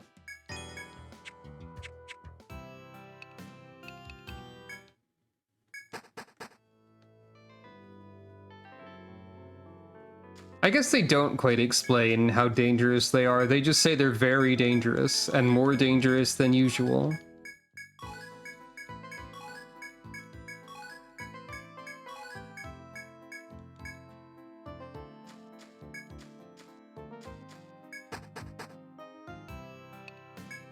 Dang it. One day I'll learn.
John? How do you do this? You know, he's also got orange hair, now that I think about it.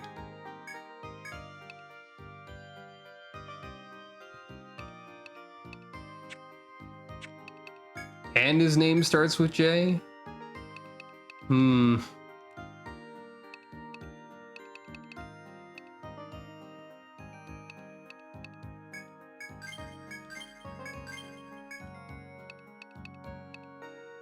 Ah, Cure 2. Once you have Cure 2, you should always use it instead of Cure 1. Free Cure is a prank. It's not real. Don't rely on this proc. That's probably how it works.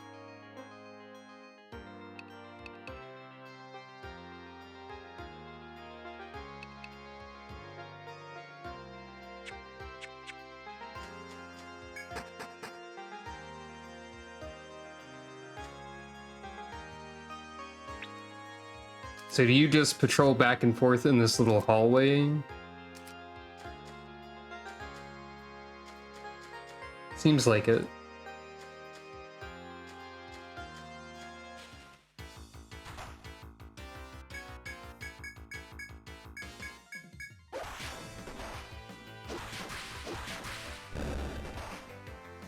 Why do they... Do enemies tend to focus on one target more often, or am I imagining this? It must be coincidence, right?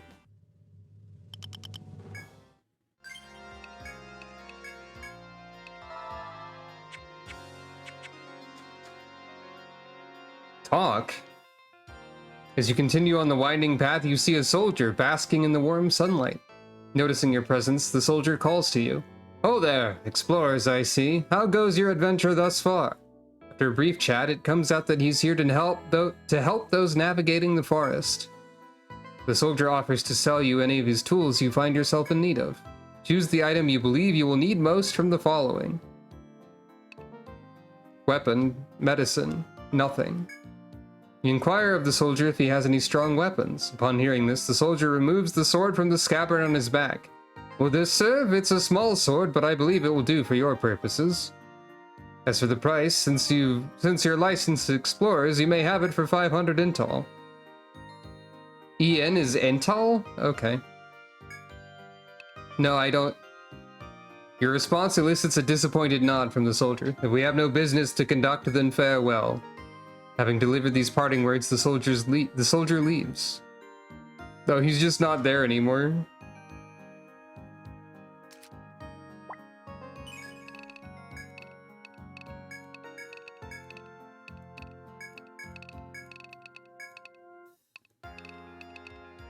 Hello.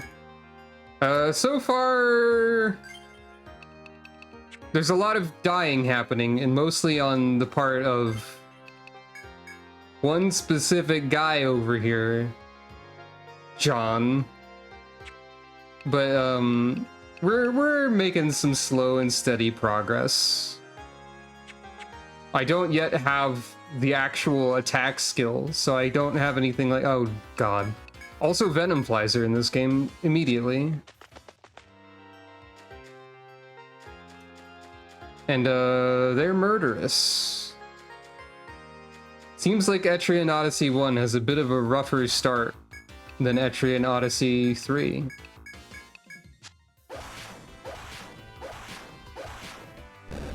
Which is not surprising, really.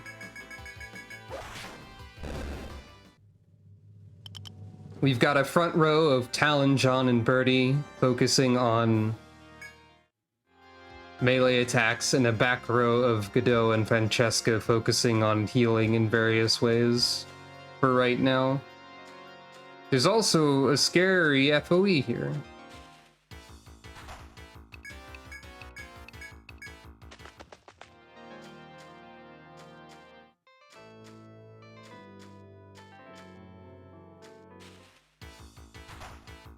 And also, they put FOEs in regular encounters as a bit. Why is this scary deer here? I can't fight that. It kills me in one hit if it hits me. Also, all the treasure chests are angled. I don't know why.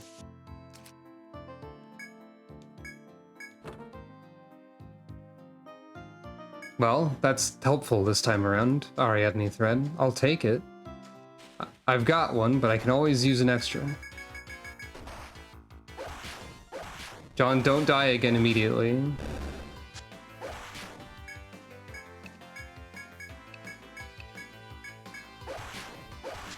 Yeah, it is neat. God dang it, John! Why are you like this? And by this I mean dead. Why is everyone targeting this one guy? Has he done too many kickflips or something?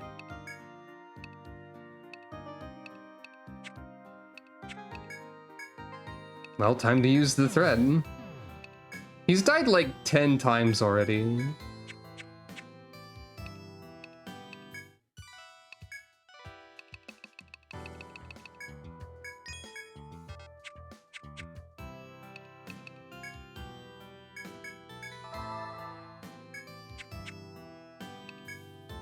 How does this keep happening?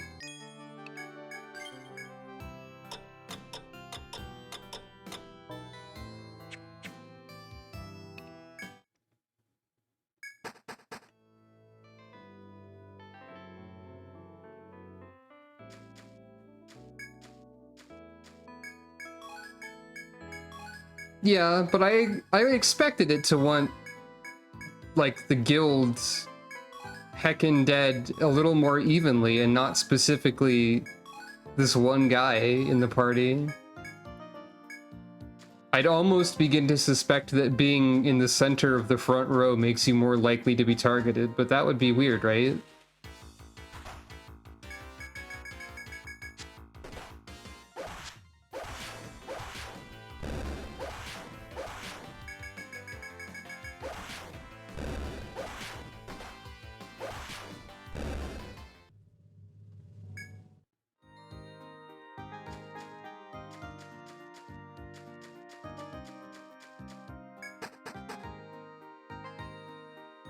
Regardless, we will make slow and steady progress.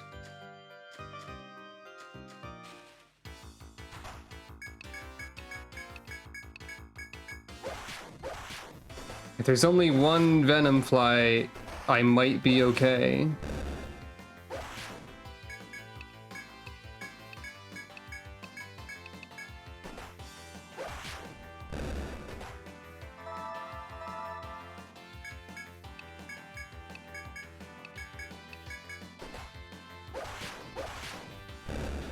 I guess Jean does have the most punchable face amongst this group, perhaps? Well, Talon might, I guess. Depending on what you consider to be a punchable face. Or at least the monsters seem to think he's got the most punchable face. Whereas Talon has not died nearly as many times.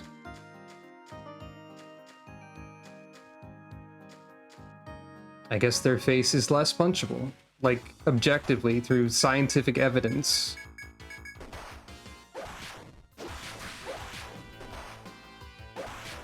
Yeah, They do seem to punch Birdie a lot too, though. And she doesn't deserve it.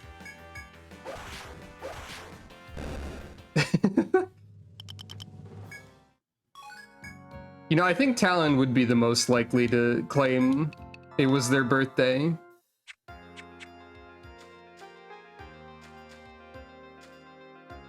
Well, here's another FOE.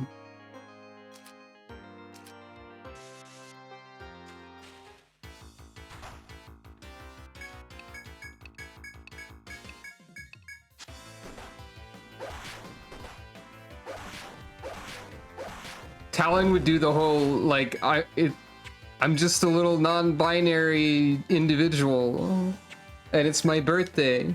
You wouldn't hurt an NB on their birthday, would you? And then Birdie would be like, but it's my birthday. And Talon would feel like the worst person in the world ever. That's the dynamic that this guild has.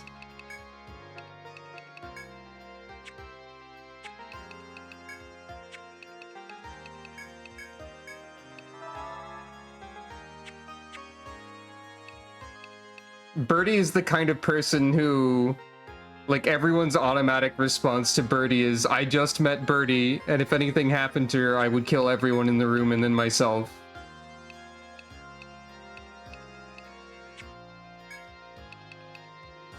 Thankfully, she hasn't met any hexers yet, to my knowledge. Because they do have a kill everybody button, I think.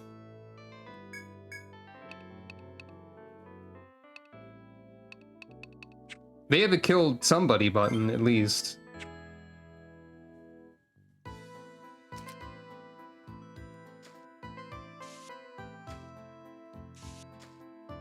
This game seems like it's more generous about displaying the current locations of an FOE so far.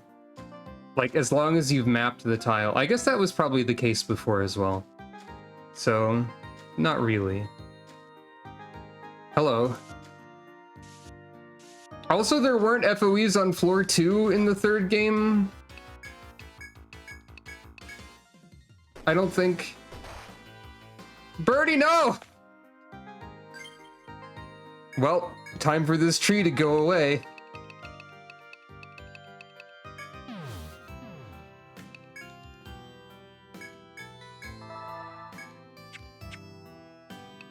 Oh wait, yeah, greedy lizards are on floor 2. I forgot.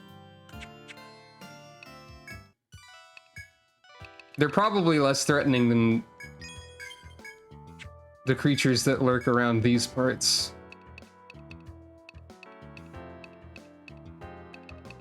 Right, I need to get bone staff for the two in the back. Probably. Actually, that gives them less tech, but like, whatever.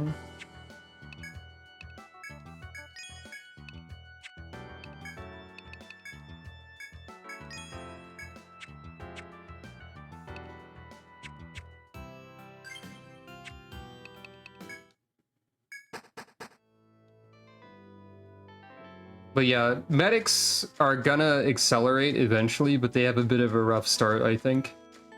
Considering that they're dying instantly to mildly angry deer and whatnot.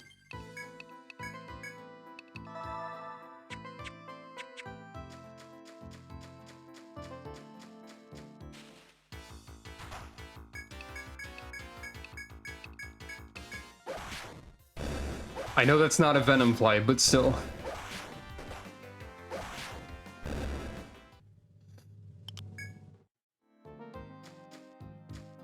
Let's do something a little bit silly, maybe.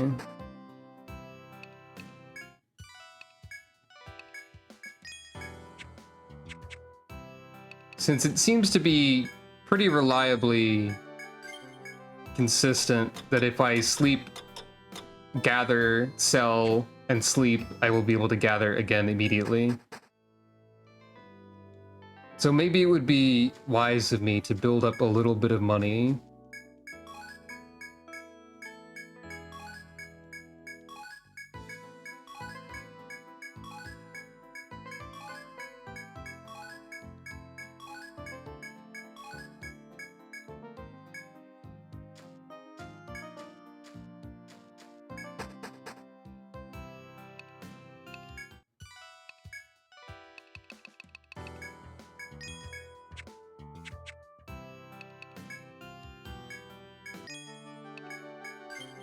This isn't like a significant amount of profit, but it might be good to have like a little backup cash.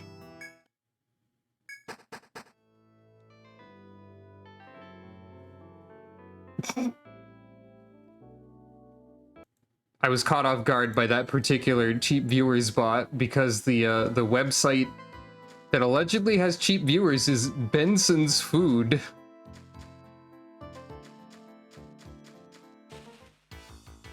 It doesn't sound like a place where you would buy a cheap viewer. It sounds like a place where you would buy food for Benson, or food produced by Benson.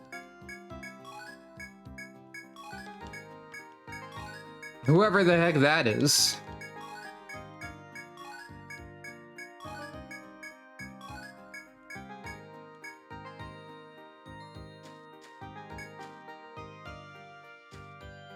Yeah, I feel like I wouldn't trust a food vendor that was called like a name and then food. It does, like, it does sound a bit sketchy. You think anyone's ever gonna pop in and be like, best viewers on neopets.com or something like that?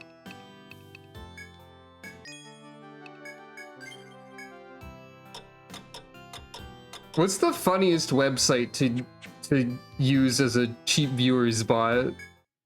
Like the funniest existing website?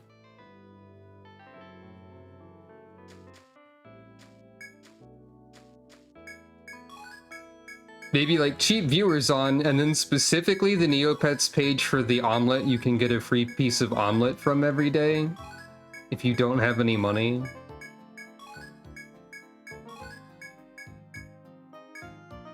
Assuming that that still exists, which might be incorrect because Neopets has fallen from grace by now. Wikipedia.com/random, good option. That's probably enough reserve money for right now. That's like 4 Ariadne threads. I did buy an Ariadne thread, didn't? Yes, I did.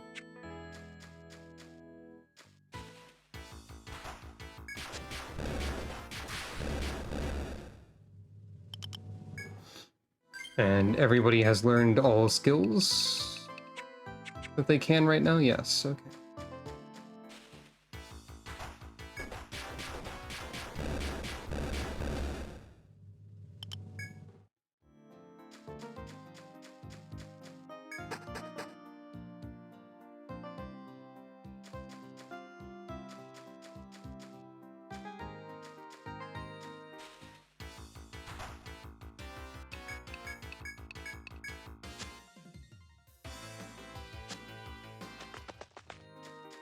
That was almost disastrous.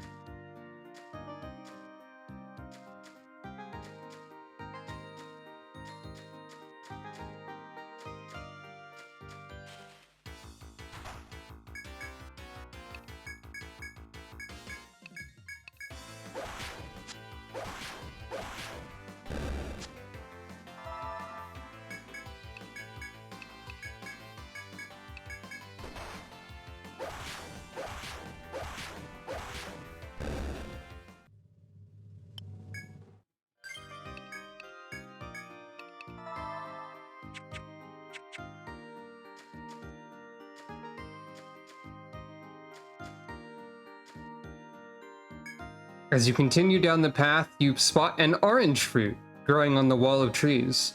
The edible-looking fruit makes your mouth water. It would be no trouble to take the fruit and eat it. Well, the red fruit was good, so the orange fruit probably kills me and deletes my save file, and then installs a virus on my computer, and you know, so let's find out. The fruit's delicious-looking exterior proved a sham, as Talon discovered. Talon lost 10 TP. They don't use that. Talon ate this fruit and declared, "Oh no, my Talon points!"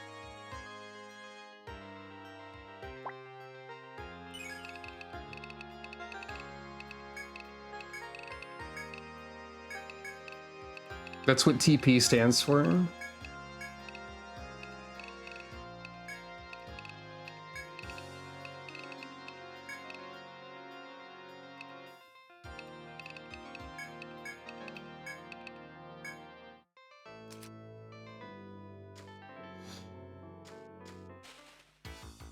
Oh, level plays like a major role in damage in one? Interesting. That makes sense. That is fairly consistent with what we've seen so far.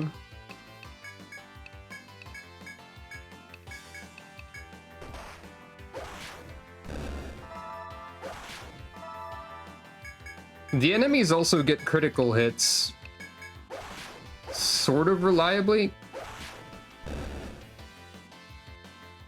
John?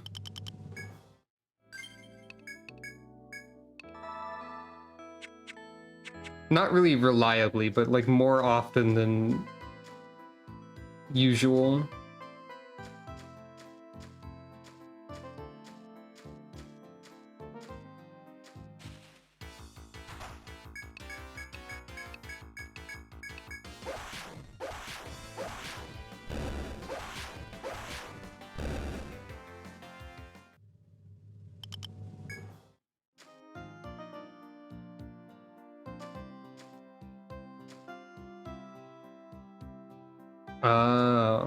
Interesting.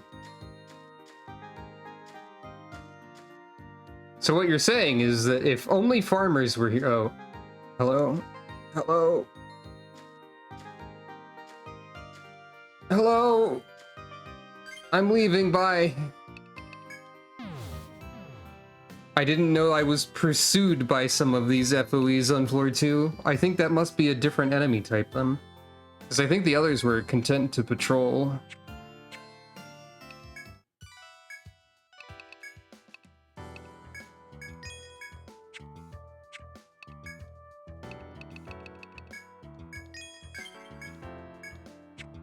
Is that armor I can use? Yes.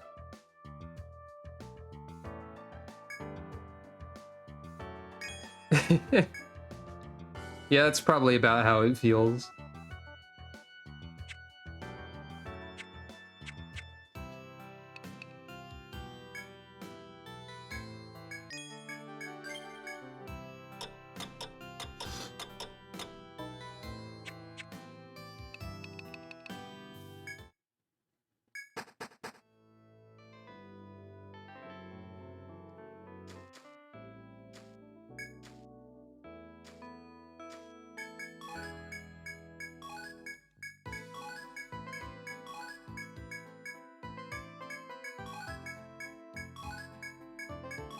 As with the farm squad, I think medic squad is gonna be a bit of a slower start.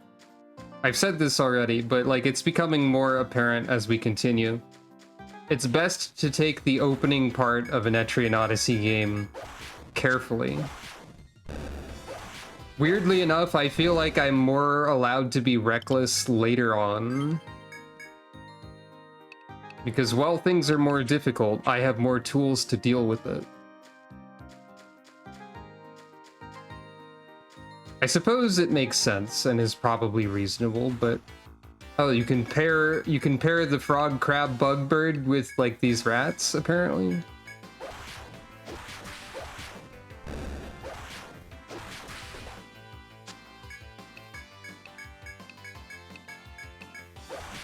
Wait, I have to remember there's a way better classification system for identifying what type of animal this is.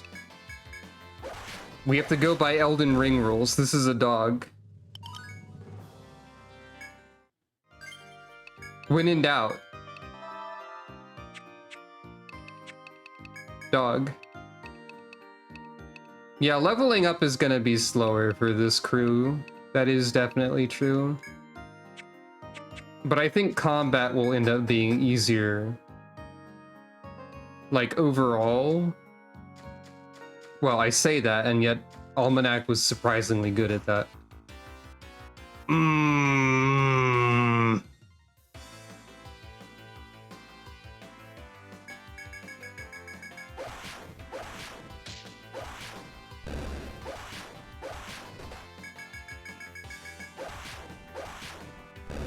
Okay, 2 Venomflies is fine. I don't die instantly from the poison now.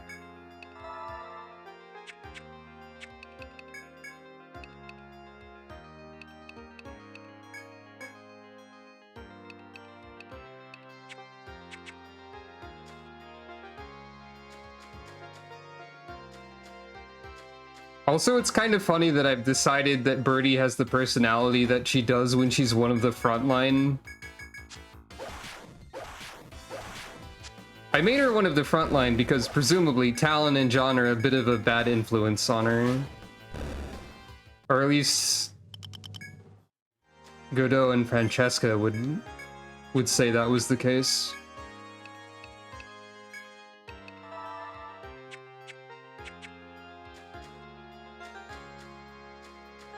But you know, I guess like characters with that personality, very similar names and destructive power that the front line of medic team will eventually have.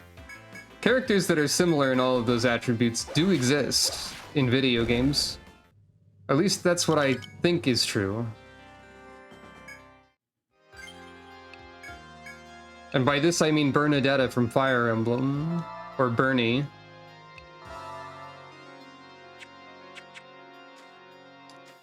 Really?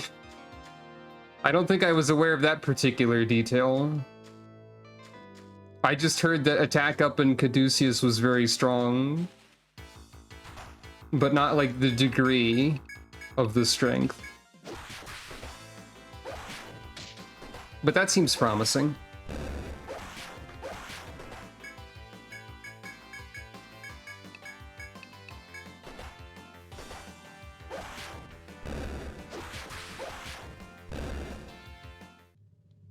%300 is a lot. Hello, welcome. Yeah. I did a 5 farmer run of Etrian Odyssey 3 HD, so now I'm doing a 5 medic run of Etrian Odyssey 1 HD.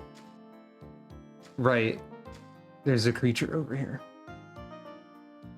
That is the one that pursues, I think.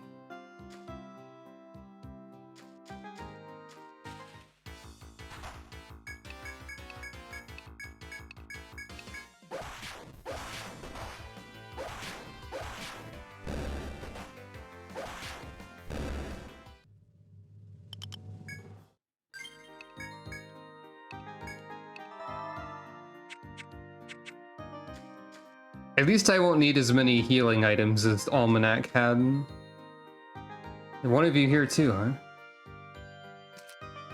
You're approaching me.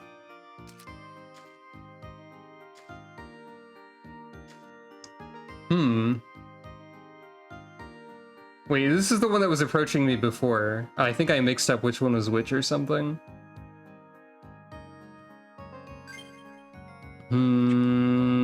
I want to see what you are. Kayutha! That's a funny critter. Also, welcome to the Etrian Odyssey 1 FOE music. Perhaps most well known for a remix by Iosis. Do you ever stop? Okay, you do stop pursuing me. Even in the Twitch stream in 2024 FOE.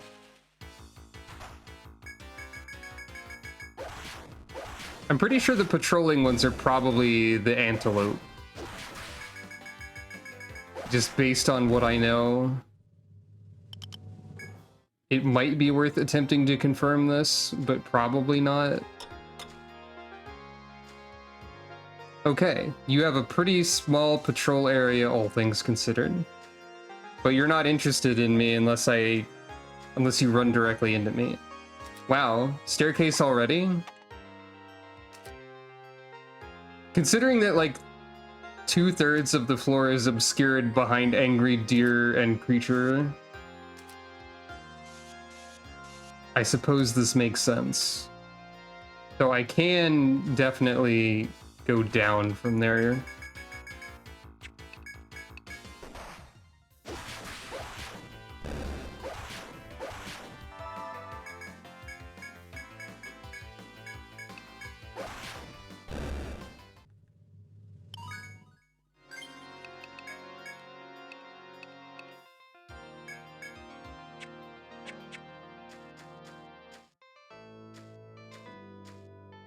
Oh, since...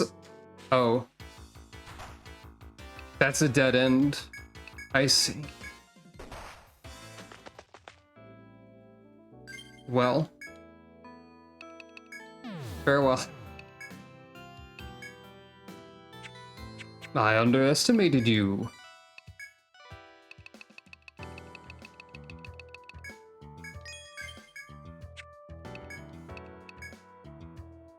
Bone mace. Okay, there's a staff upgrade in the future. Courtesy of Large Fang, whatever that is.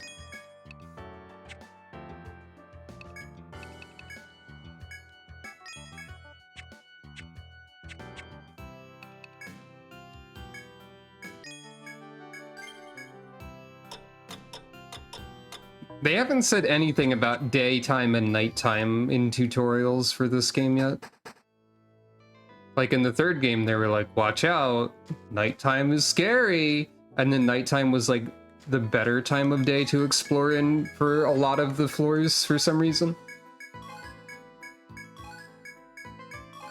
So I'm gonna assume that nighttime in the first game is probably worse than daytime in the first game. And the third game was doing a bit. That's my assumption for now.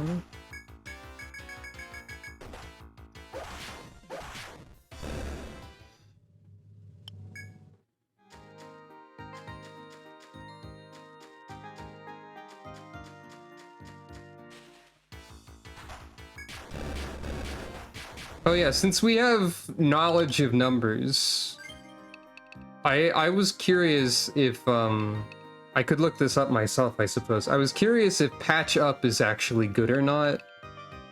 It feels like it doesn't do much with the amount that I have on some characters right now.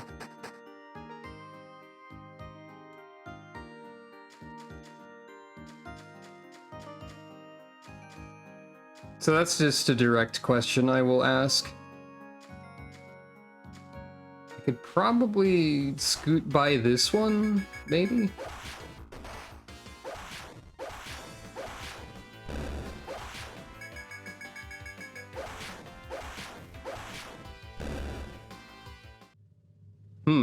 Interesting. Actually, no, that one is not scoot-buyable at all. Non-scootable area.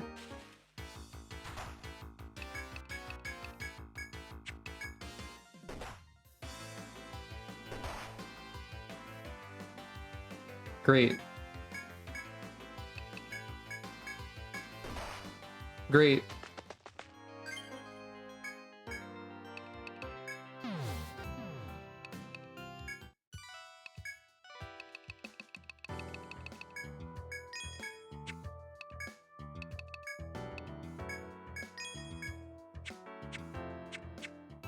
Healing Touch got buffed.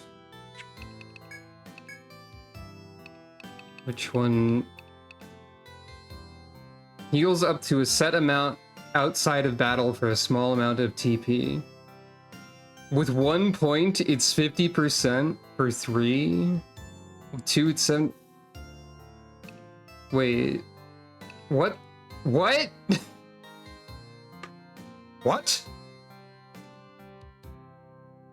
Fully heal for 1. Excuse me?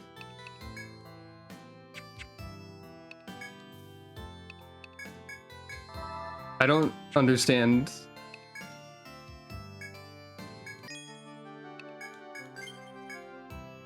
Like, what level of garbage are we talking about?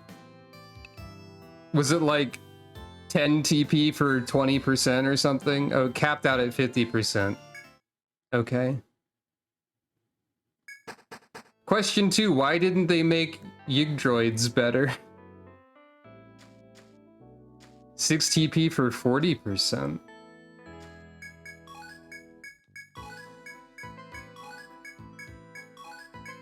Thank you for acknowledging Talon points as the correct terminology.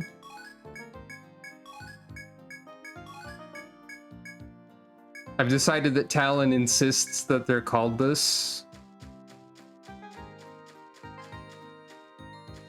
Well, yeah, they are good only in like very specific situations. I meant like, why weren't they?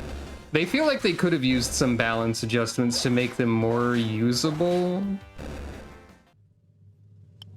Of course, I guess the ideal balance adjustment for Yggdroids would be adding the summon row to 3, which is not going to happen unless they make 3 Untold, which is not going to happen. So I guess there wasn't much they could do, probably.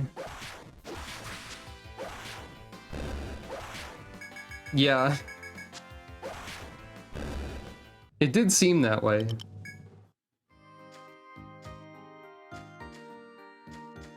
The summon row will be fun when I get to that one. Probably.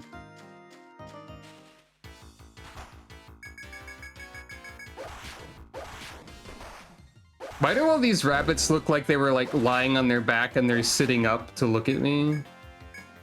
Like they're just waking up and now they're murderous. I guess Ninja would be a little bit weird for the summon row now that you mention it. Is that why they didn't put the summon row in Nexus? Because Ninja's in there? Did they like weigh the pros and cons and decide that the summon row would mess up Ninja too much and thus wasn't worth it? Oh, and Hero, yeah. Couldn't they just have the summon row and then also there's some skills that are exceptions that make a party member? Couldn't they just do both? Why not both? On the tree standing at the end of the narrow trail, you see a shriveled green fruit. Okay, so red fruit good, orange fruit bad, horrible green fruit probably best. Judging from its color and shape, it doesn't look edible. You really wish you could pluck the fruit and eat it. Yes. Appearances to the contrary, the fruit was fresh and juicy. Talon recovered 10 HP. Talon's gonna get all the bonuses from whatever we inspect, or penalties, because they're in front, huh?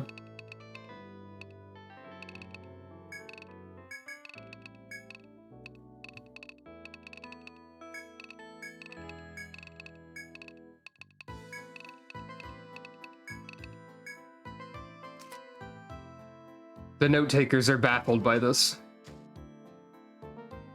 I guess our only choice is to go downstairs right now, because our way forward in all of the other places is thoroughly blocked by an FOE.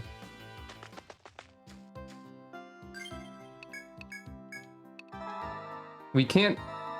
All of these intersections, there's like patrolling Angry Deer. Well, it might be possible to go south from here, actually. Now that I think about it. That said, what's the third floor? Marble Orchard of Soldiers? Hey, this is a song that I haven't heard before from this soundtrack.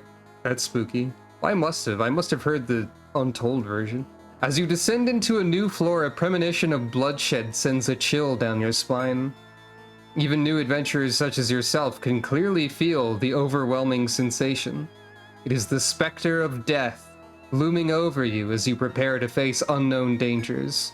Take heed, beasts red of tooth and claw run rampant here. Fleeing from these creatures is no shameful thing. In these depths, survival is paramount. Yeah, okay, so there's red FOEs now. So in the previous game, I was mistaken in thinking that red FOEs were indicative of like a different behavioral pattern, or that might not have been mistaken. I'm honestly not sure if the red color is like they are way stronger than you, or behavioral pattern, or both. Also, this is an extremely rare instance of this on the map where there is a wall directly next to a square. Never before seen. well, never again seen. So I'm assuming that this FOE is red due to both it pursues me and is extremely dangerous.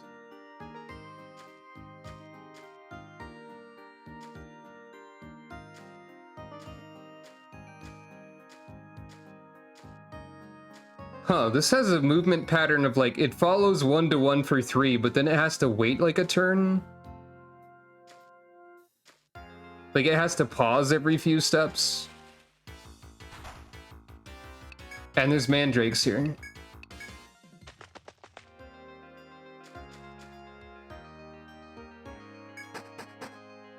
That's scary. Also, I'm going to assume that all the really dramatic narration that happens is like Sean embellishing a little bit. He's the one doing all the really dramatic and scary narration.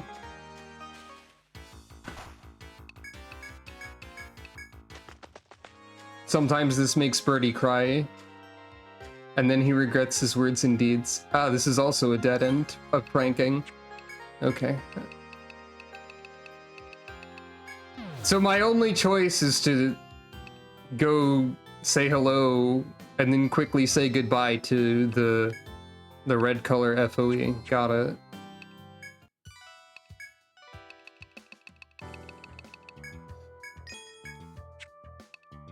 Jean absolutely goes on about beasts red of tooth and claw.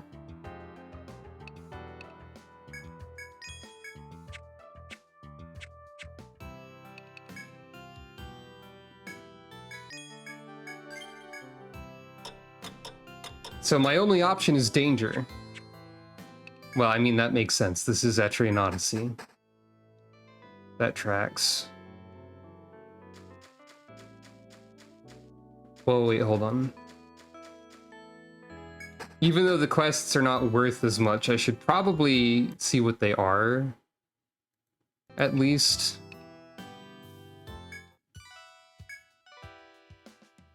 Short bow.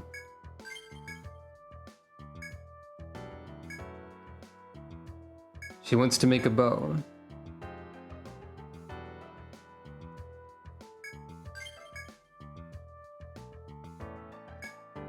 Searching for herbs and a woodfly attack.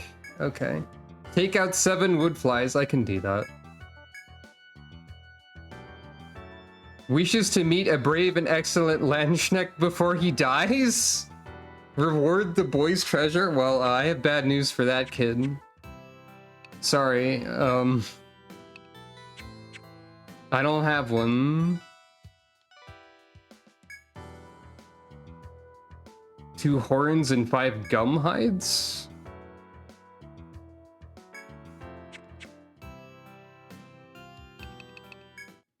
I don't know what a gum hide is, but I assume it's from a floor 3 enemy. Well, I guess I can never... Hey, if I never do this quest, by laws of video game time and plot point progression, the kid will never die. If I never acknowledge the quest that is like, show me a cool sword person before I explode, then there will never be an explosion. I don't know why I went with exploding. That's not generally how that works.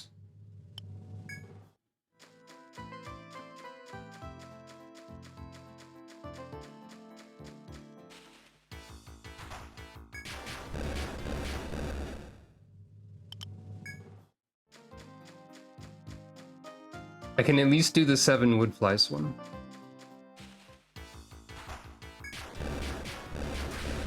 I think in this game I'm gonna run into, like, there are quests that I'm carrying that I can't do or didn't do. Like, way more, probably.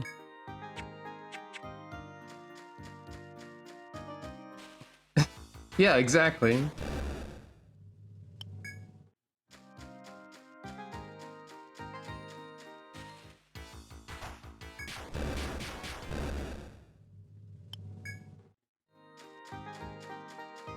Yeah, that's the impression I got as soon as I completed one and didn't get any rewards for it, aside from the single reward listed on the quest description. So I feel like I'm not going to be engaging with the quests as much as I did in 3. In all likelihood. I mean, I'm doing a quest right now, while saying that I probably won't. But, like, you know... I'm not really at the point where I can just move ahead easily, so... She's less entertaining than Missy so far. She's just like a nice lady who thinks everyone is a kid. The curse of being a normal person when you're one of the major NPCs of the game.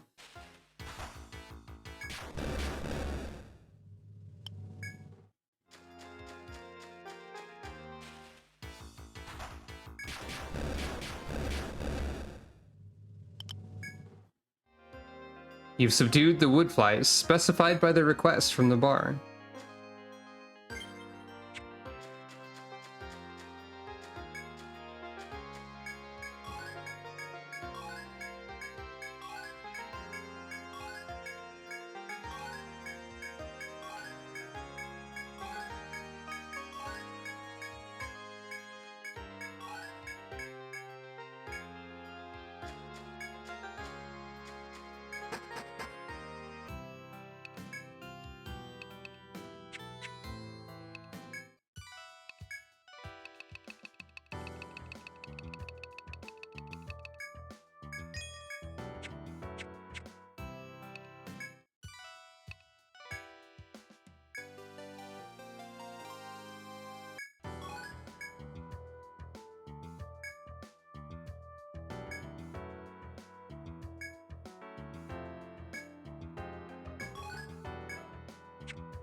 I got a Medica.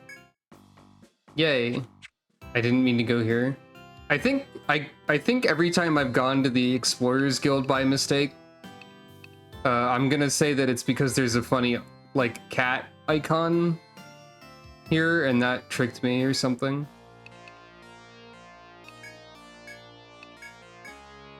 Alright, I haven't seen any more actual monsters yet that I have defeated. Birdie wants to see the cat, that's right.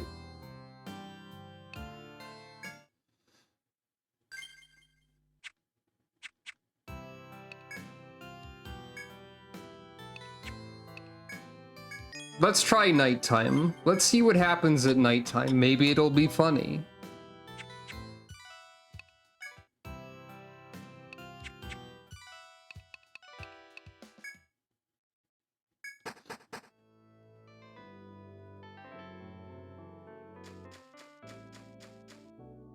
Maybe it'll be exactly the same. I don't know. Oh, right. I don't have my gathering back, but that's fine. Well, there's a claw bug out of the normal claw bug room. I take way less damage from this bug now.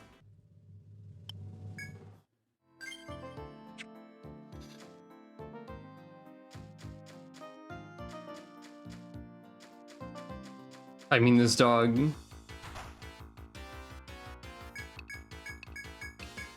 I mean, this bird, frog, cat.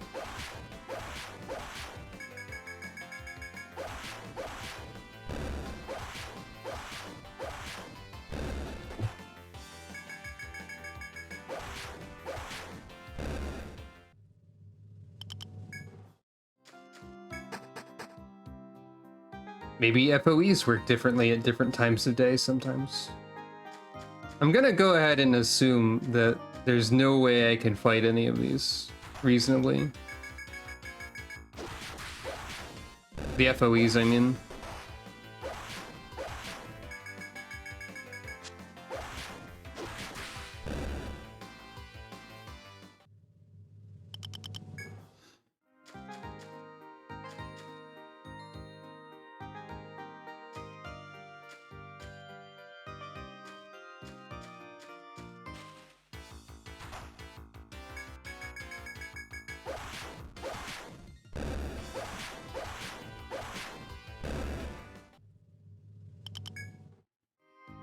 It might. Would it be possible for me to... No, right. Not possible. Dang it.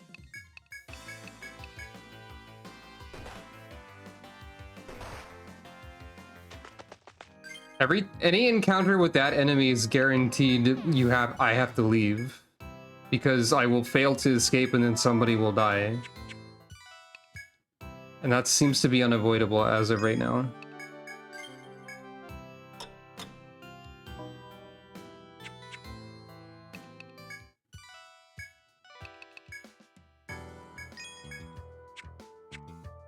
I guess I could try to fight it, but also I would die. Because I'd get hit by it once. I can't really get better armor as of right now either. Not really.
Maybe it would be wise to just spend a little bit of time trying to level up on this floor. Despite the presence of that one enemy that kills me. Because it is better experience on this floor for sure.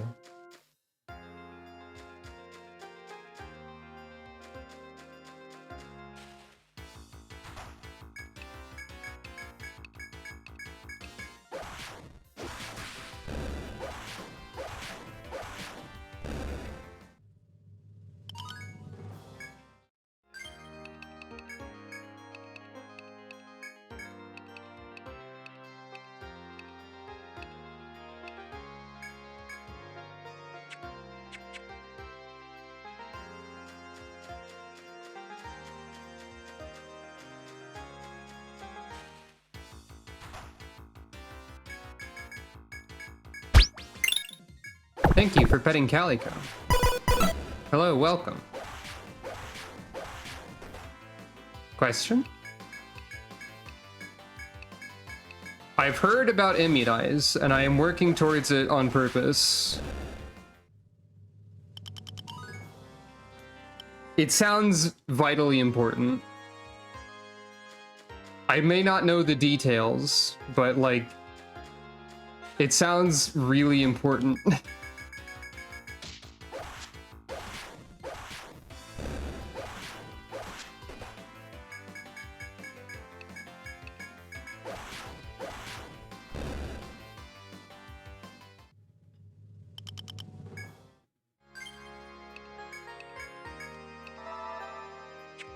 Like, if we look at the skill tree,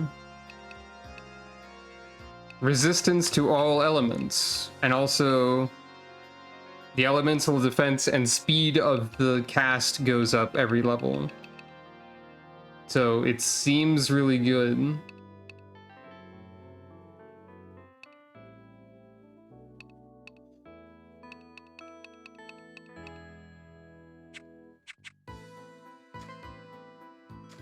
Because elemental resistance is mandatory, at least in some cases.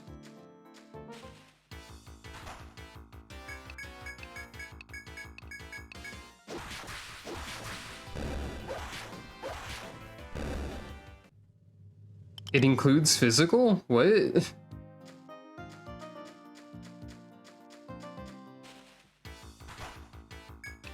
That seems good. Why does it reduce all damage? Why does it reduce all damage by 60%? What?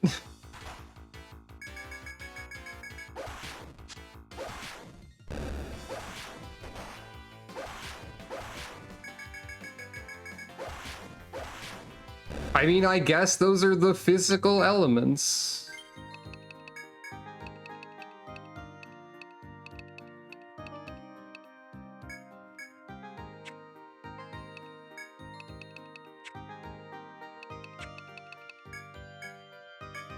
That does seem rather silly.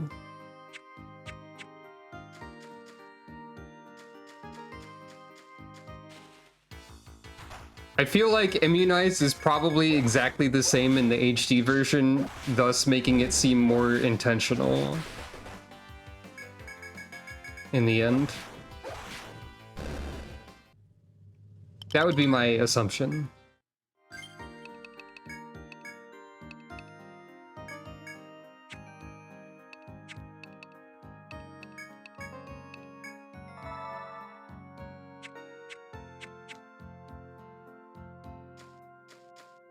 Salve seems pretty cost efficient.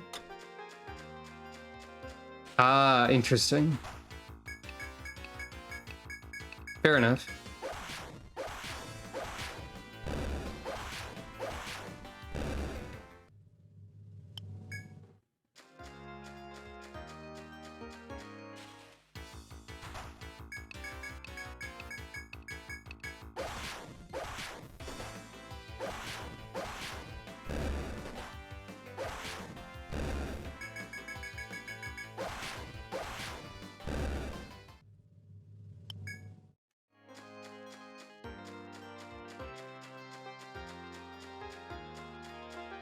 Is Immunize like a buff that lasts for several turns, or is it like on the turn it's used?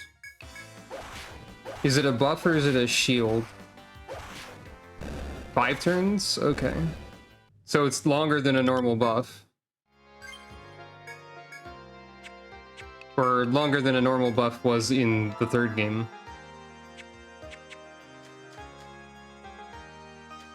That seems good.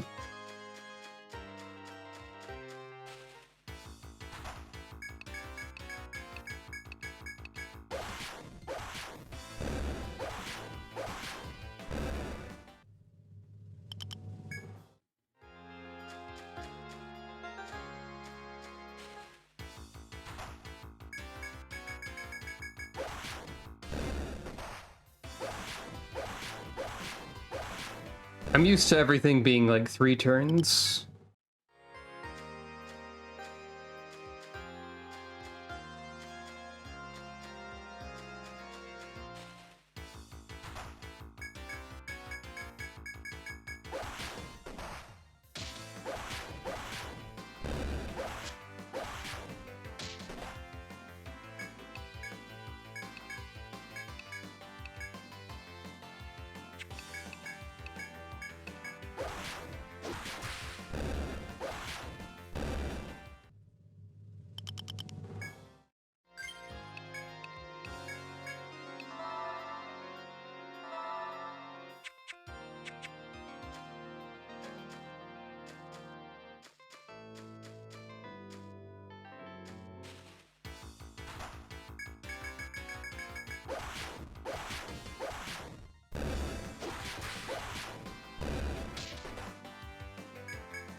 They really like this particular encounter right now.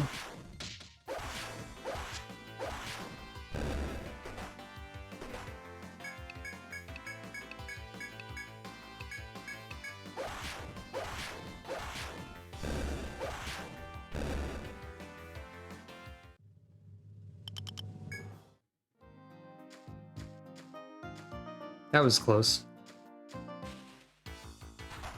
Hey look, it's the encounter again. Oh yeah, I have boost now. I think boost just like powers up the next thing you do, if I remember correctly.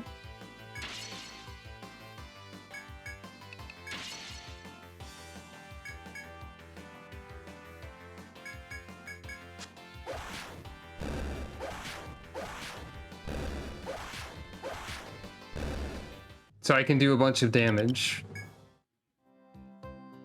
Wait, does it boost regular attack too? It sure seemed like it did.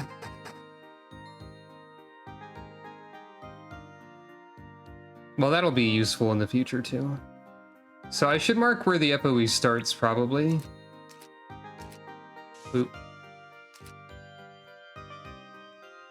Rank 15 immunized reduces damage by 85%. Cool.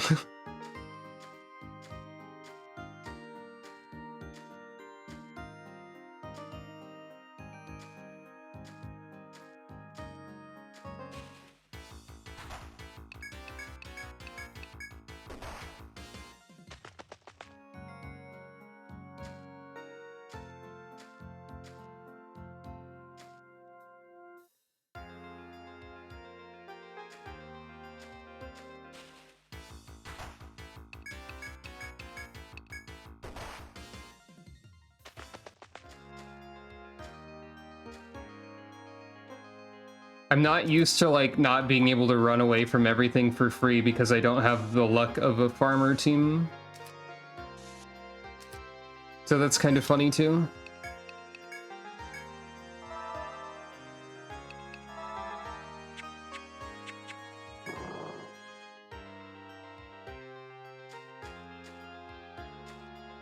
Another wide open room? Is there another...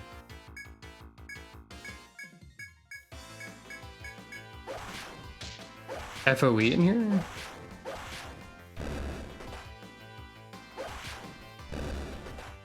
Hmm.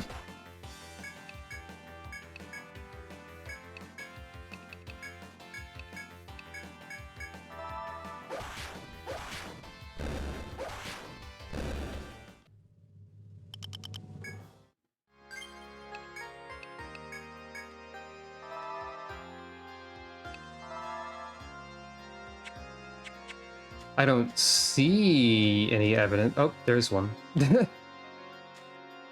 Very well. So that's the floor's gimmick then.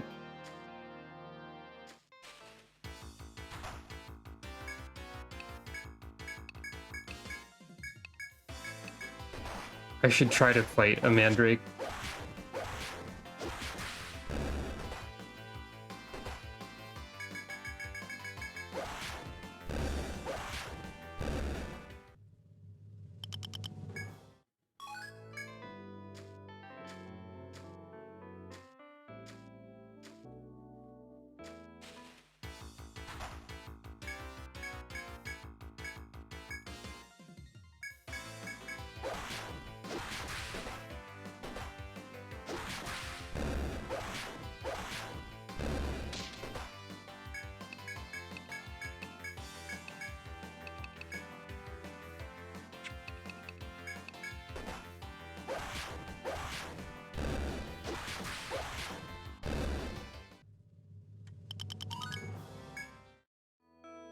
I'm probably gonna have to leave now.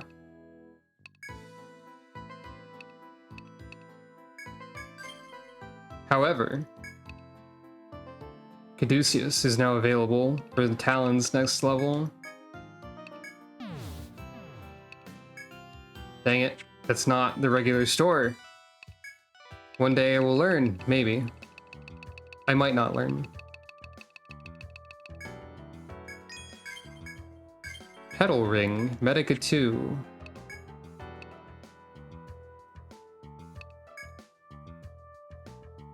Defense and Tech, okay. Hello, welcome.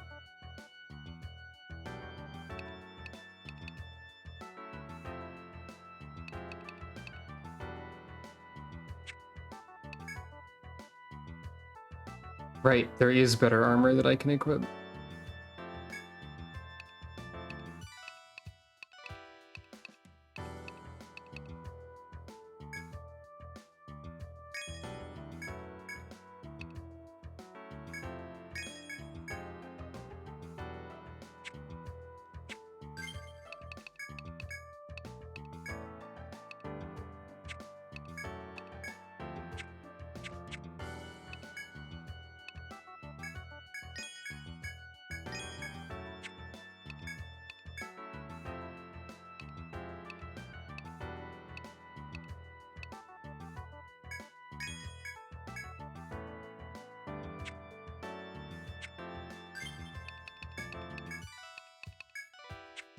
I just sold the glove. I didn't realize I had an empty spot to fill.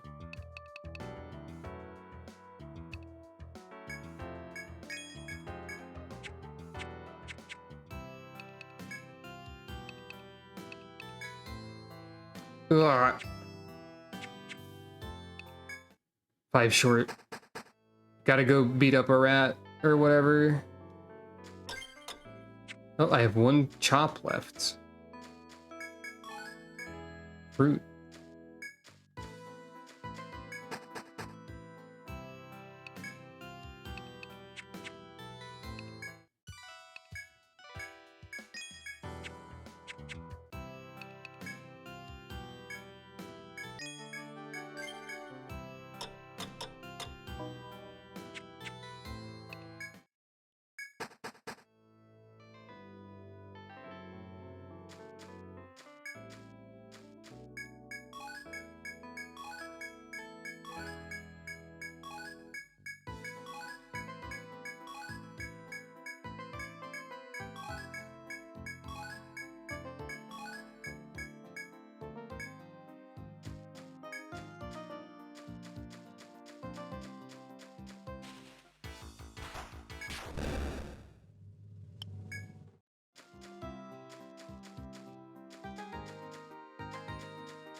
By the way, I think we can expect like a relatively shorter stream today because I'm feeling weirdly tired today, I think. So the first stream of the Antibody Guild may not be like 5 million hours long. So we'll see. I shouldn't be streaming for that long generally anyway. Can I fight you yet? I don't die in 1 hit to the fender anymore. Okay, good.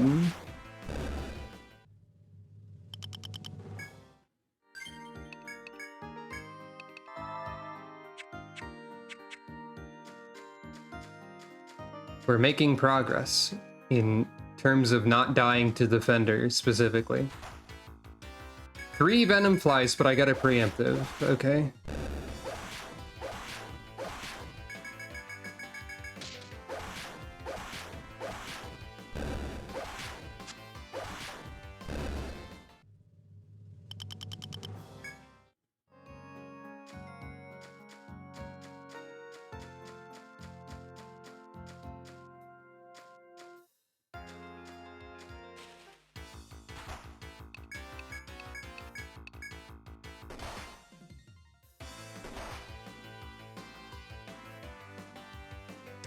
Problem. Problem avoided. Yeah, that's true. It would be the bad kind of ironic.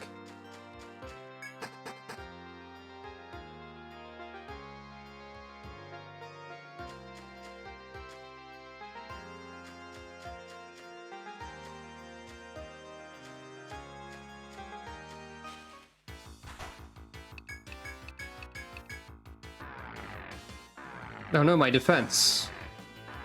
Also, this animation takes a lot longer in 1. Great.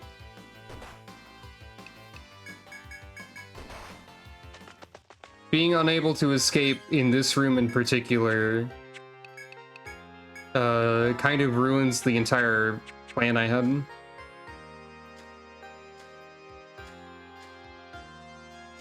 Trying to route around this thing. Oh wait, the door's over there. What am I doing? I made that more complicated than it needed to be. I tried holding down the button. Holding down the button worked in 3 HD, but it didn't do anything in 1 HD.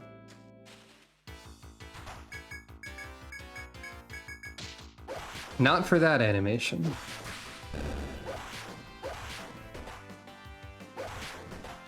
By the way, look forward to Etrian Odyssey 4 when there's not a way to increase the battle speed. Or walk speed, rather. One of those? Maybe both? I think it's the walk speed cannot be increased in 4 at all. Wait, do I even have walk speed up? I think I have high walk speed on.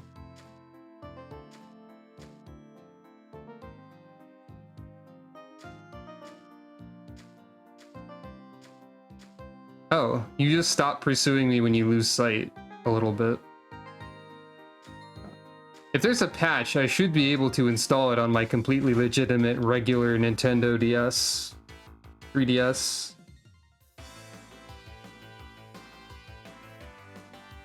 There's a separate setting for what the button should do? I should probably check that. Roller.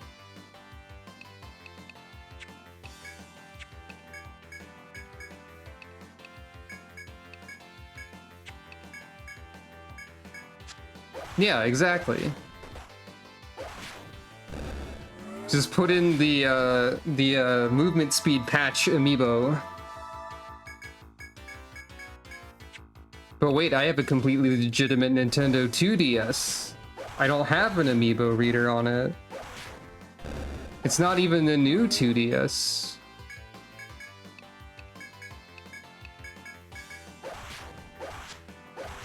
And by completely legitimate, I mean I hacked it.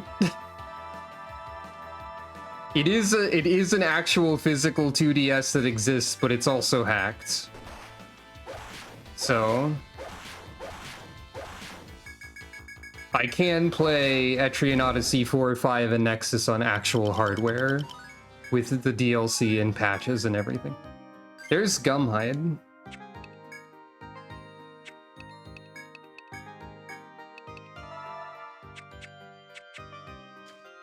I mean, like, some aspects of it are... Ah!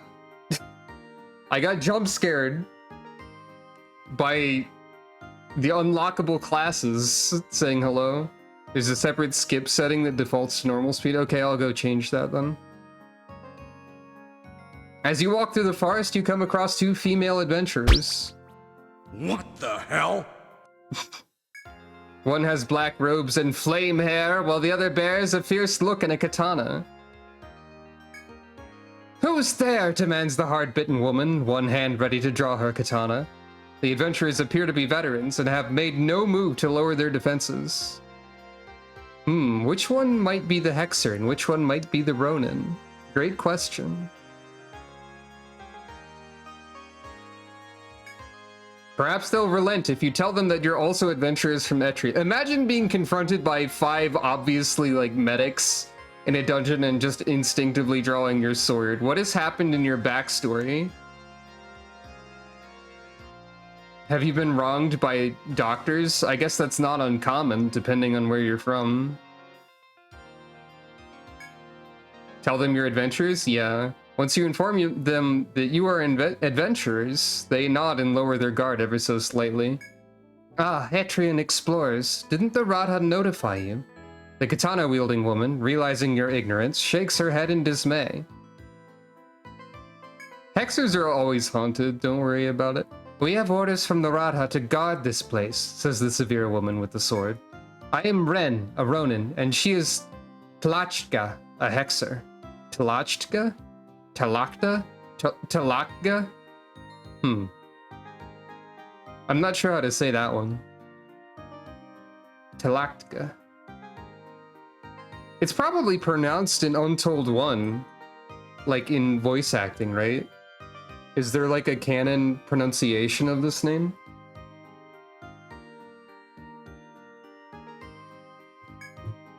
Return to town at once and get the details from Radha Hall. Tlachtka. Tlachtka is how Calico would say it. Rin barks these cold, sharp words, then lapses into a silent glare. I said it right the first time. Good news, I already forgot how I said it the first time. Seems you should ask the Radha official for details regarding the situation.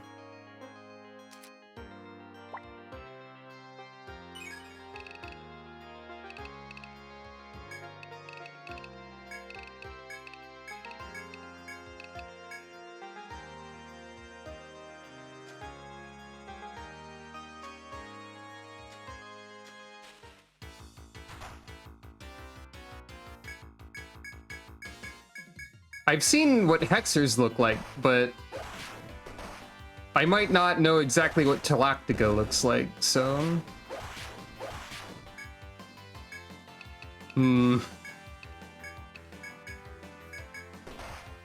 Please don't... No, Birdie! Well, it wasn't John this time.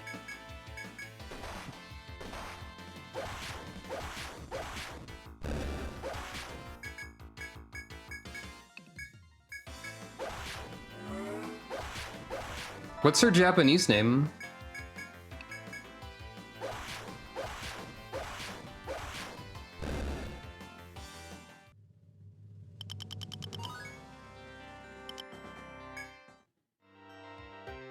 Susukuru?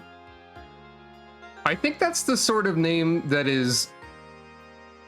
I think, if I remember correctly, a name like that is a little bit difficult for, like, a native Japanese speaker to pronounce, so they might be going for a similar thing by localizing it to a name that would be difficult to pronounce for a native English speaker. That's my guess.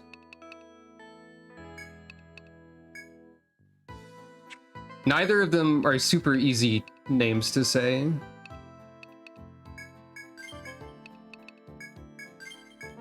But I think that's a statement that has some truth to it, if I remember correctly. Immunize is now available. Smile.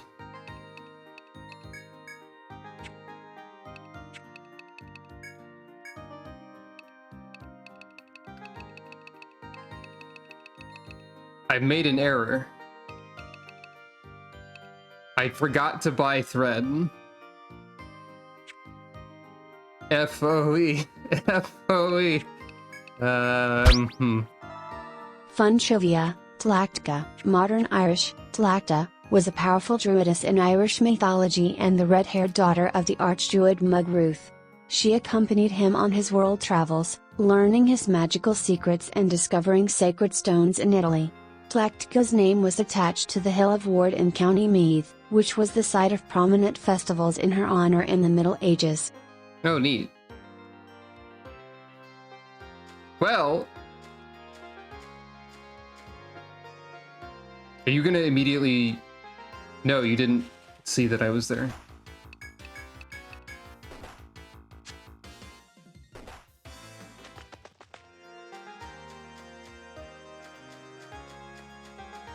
Well, the good news is that I'm not really in danger once I get out of this floor.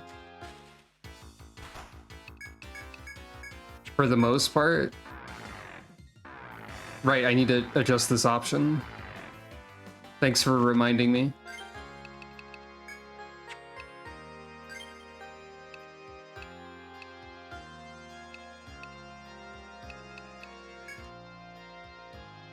That's such a weird thing. Change the speed to normal. Let's try regular fast. For now. God, this like thin wall here, unheard of.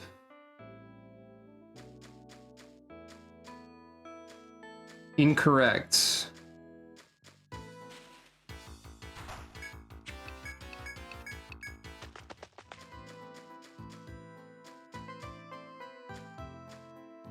Also, if I forget to buy thread, you'll have to forgive me. I had a 5 farmer team on my last Etrian Odyssey game, and they had a button that was just thread, but like permanent, and they always had access to it. Unless that one farmer who had it was dead. Still funny that they removed to market in the Nexus version of Farmer.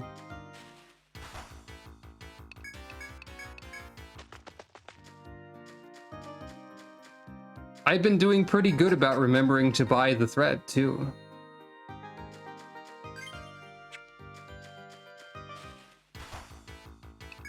But it was inevitable that I would forget.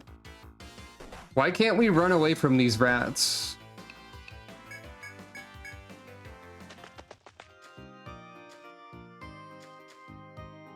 I mean, yeah, it does make sense. that they would let you slow things down if you had things normally going fast, but it's still a little unexpected.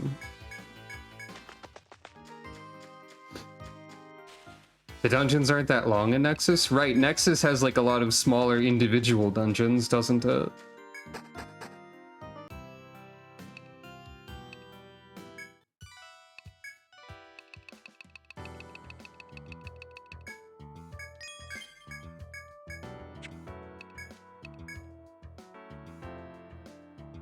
Oh, it's worse.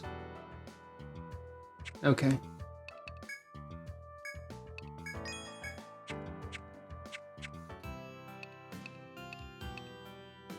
Right. Persona Q, for those who haven't heard my explanation of my experience with the series, prior to completing Etrian Odyssey 3's main story, not the post-game, with the 5 farmer team, like, last week, the only Etrian Odyssey game that I had completed was Persona Q 1, which is only technically, like, kind of an Etrian Odyssey game. So, I am choosing to do my first completion of a bunch of these with gimmicky teams, because that's fun to me, basically. So yes, my first completion of the main story of 3 was with 5 farmers. Whereas prior to that, 3 was one of the few that I had owned, but I'd never even gotten to Narmer. Perhaps an interesting way to enjoy and learn about the series. I don't have money.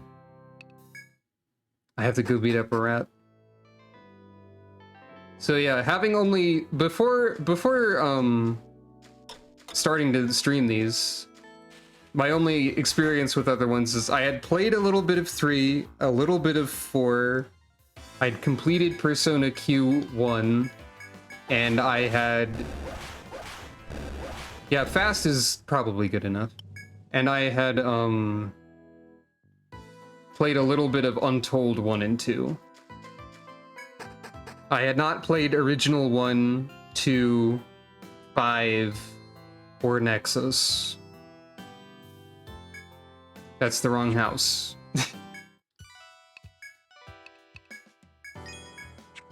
And by house, I mean store.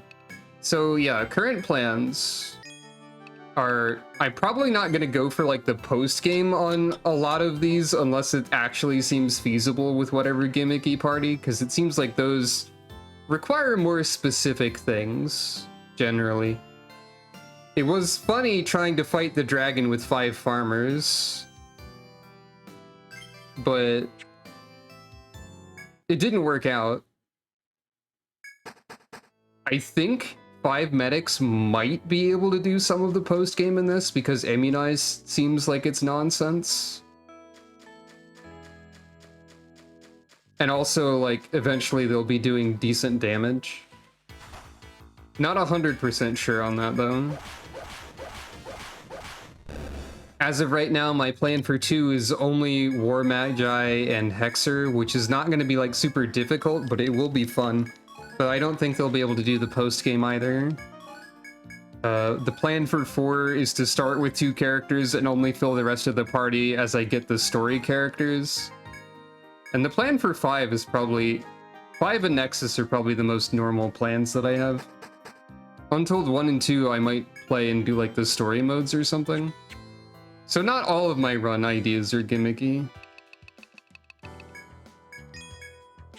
5 is just like, I have to come up with a elaborate backstory for everyone in the party, but I'm doing that I'm doing that to some degree anyway. And then Nexus will probably be whatever like the 5 most fun characters from the rest of the playthroughs have been.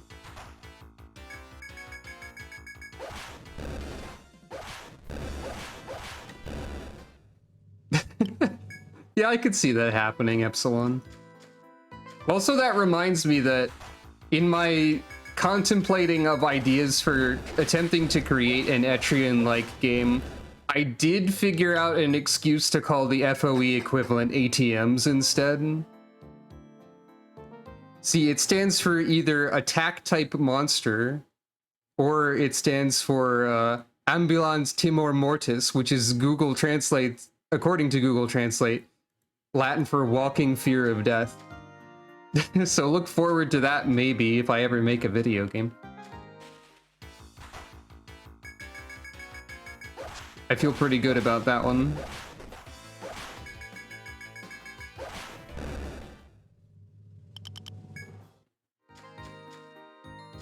I have a fair number of ideas for such a concept at this point. The difficult part is creating the actual thing, I suppose.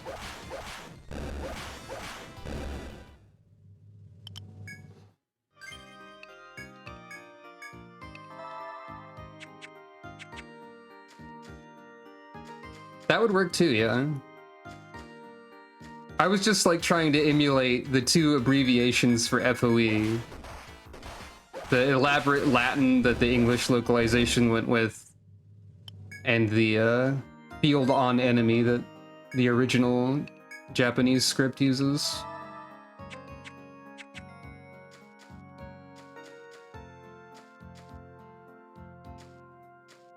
Knowing me, I'll probably have characters make fun of the term in the context of the video game.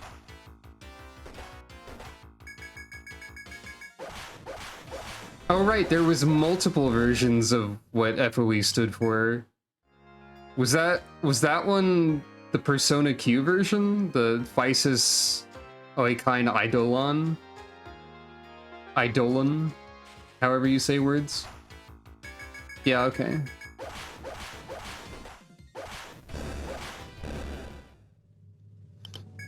Incidentally, if I may speak of Persona Q1 for a second, I don't think I have plans to stream the Persona Q games at this time. Even though they would technically fit in with my stream every Etrian Odyssey thing. Yeah, that's the Latin that's presented in this one. I also don't think I'm going to do Etrian Mystery Dungeon. Like, it seems like it's probably, like, fine, but not, like, outstanding. And Etrian Mystery Dungeon 2 never even got localized.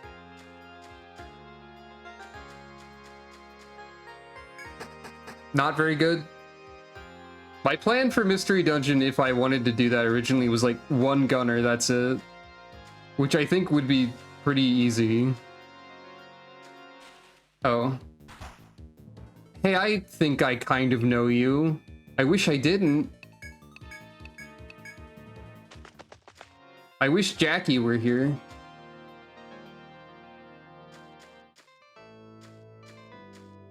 Okay. General opinion on Mystery Dungeon, not too good, huh?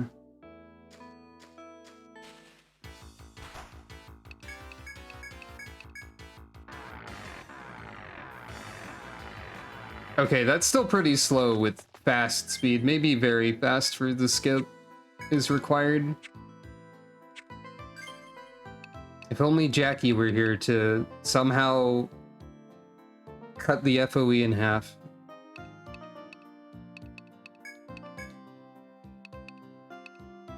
Okay, I did set movement speed to fast. Let's set movement speed to normal as a bit. Like, I had it at normal when I was playing 3 for a bit, but like, here's what to expect from Etrian Odyssey 4 when I get there. Isn't it wonderful, everybody? Unless I use the patch, of course. Don't you love it? Well, anyway, enough of that.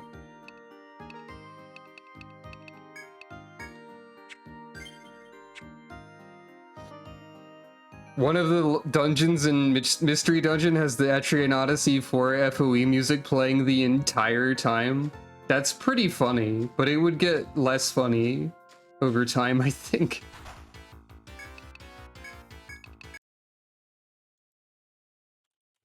Well, this is the second time OBS has done this within recent memory. I couldn't tell you why, but OBS just closed abruptly with no error message again. It did that like last week too, I think. Amusingly, it closed at the exact moment that Talon died. Their final message. Change the world. Well, anyway. I'm being thrown off by the fact that Revive and buy consumables is its own little store. That's not normal to me.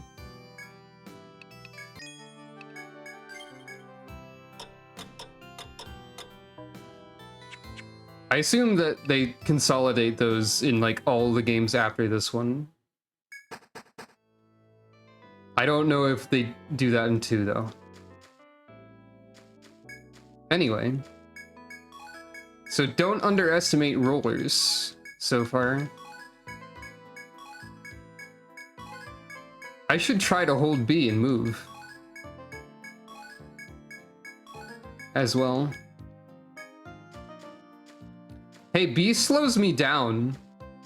B is the walk button, actually. That's even funnier.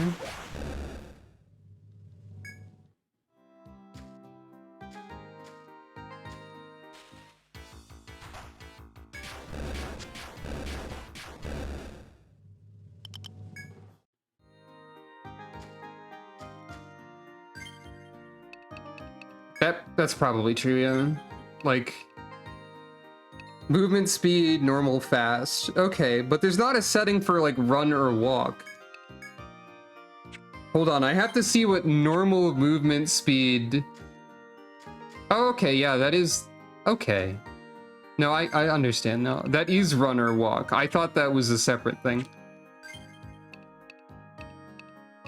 Interesting. I wonder if Etrian Odyssey 4 is tolerable without the patch, then. I feel like probably not.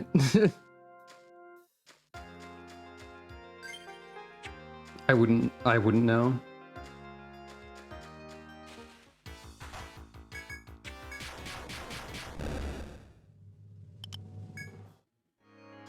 I'm so close to having an attack skill on 3 characters.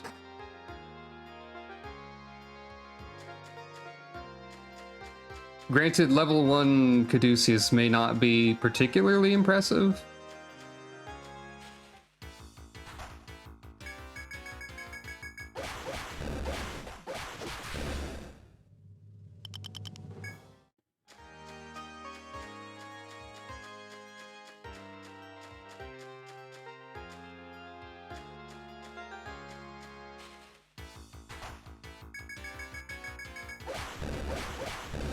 Also, here's a question. Which Etrian Odyssey games that were localized into English have English voice acting? Is it like the 2 Untolds and 5? Or is it only like one of the Untolds and 5? Because I know 5 has like... Okay. 5 has English voice acting and lets you choose your character's voice. I don't know if you can choose a voice for your characters in Untold, like if you do classic mode or not.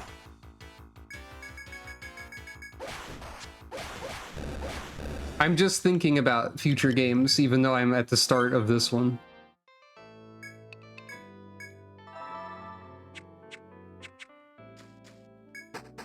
I'm looking forward to 5 because of the amount of like character customization that it has.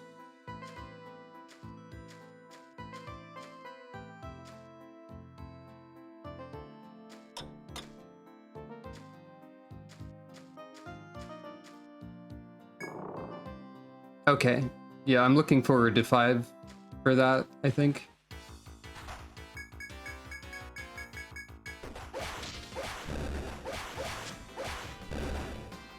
Wow, poison almost does, like, only does, like, a little bit over half of my health now.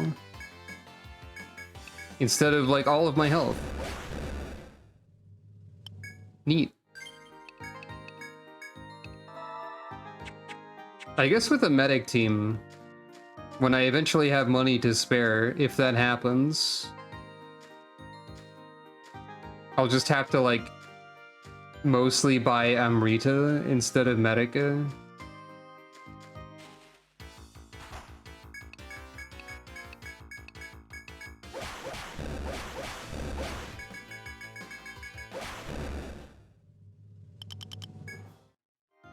Assuming I buy many consumables at all. But the medics do also have TP regeneration. Wait, this sucks though. 1 TP, nothing. 2, nothing. 3, nothing. 4, nothing. Nothing. 5. Am I correct in assuming that TP regen is not worth it? Looking at this now? Because you have to put 10 points in to even be able to get to it.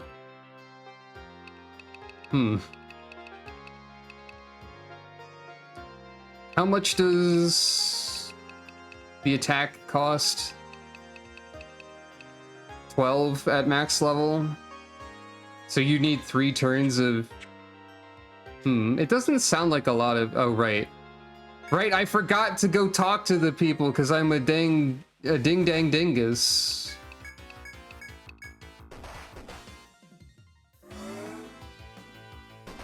And I can't leave this fight, apparently. There we go. Well, I can map the rest of this room, at least.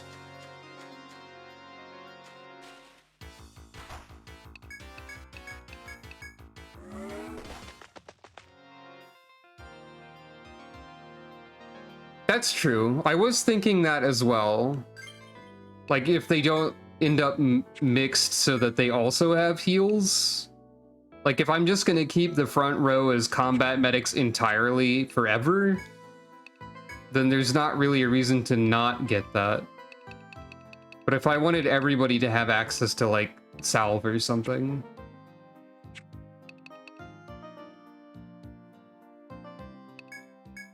Well... I made an error. Dang it.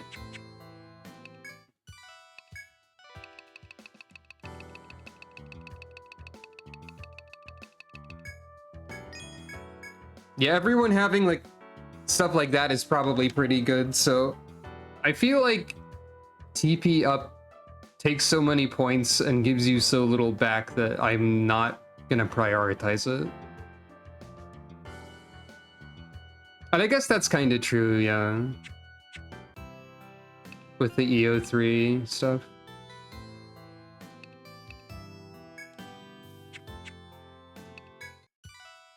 Not only are the healing consumables in a separate building, the non-healing consumables are in the other building.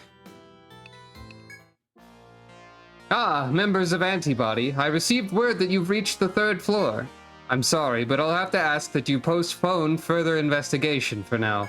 It appears there are dangerous beasts prowling the lower reaches of the grove. We're considering issuing a mission to exterminate these troublesome wolves.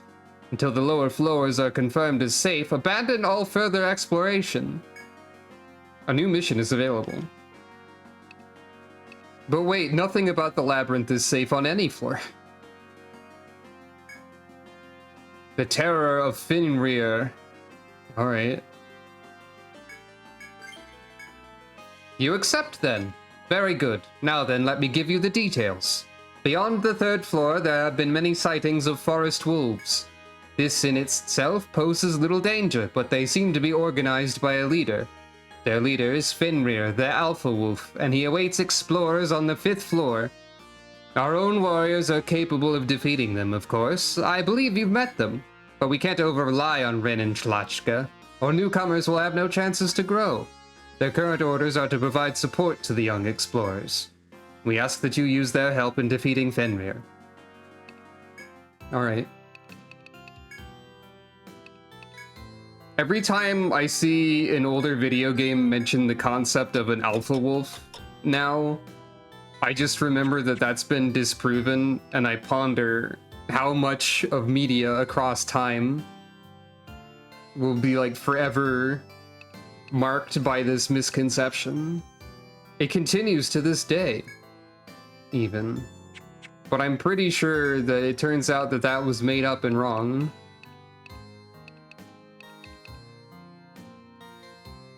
It's particularly funny with Fenrir. Good. I'm gonna buy 1 Amrita. Maybe this will help me.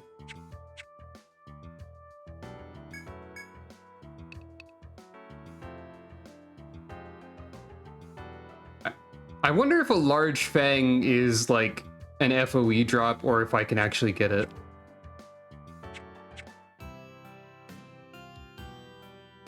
Yeah, it was disproven by the original guy, yeah.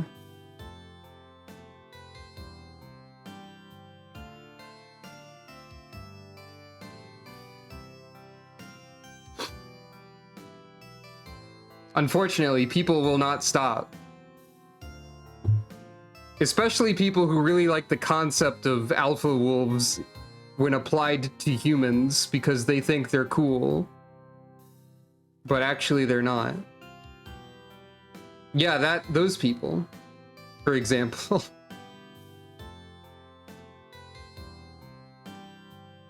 Not to mention the people who are like, wait, alpha's only one Greek letter. There's like 1 billion more. We could use these other ones. And thus things only got worse.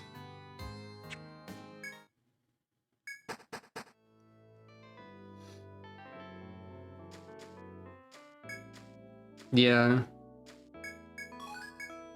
I wasn't planning to elaborate. I don't know too many details, but I don't want it. Not really.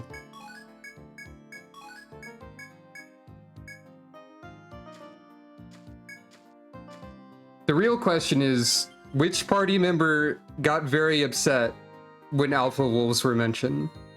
And is it Godot again? Is Godot actually the zoologist of the group who's just really mad about all of these people not classifying animals correctly?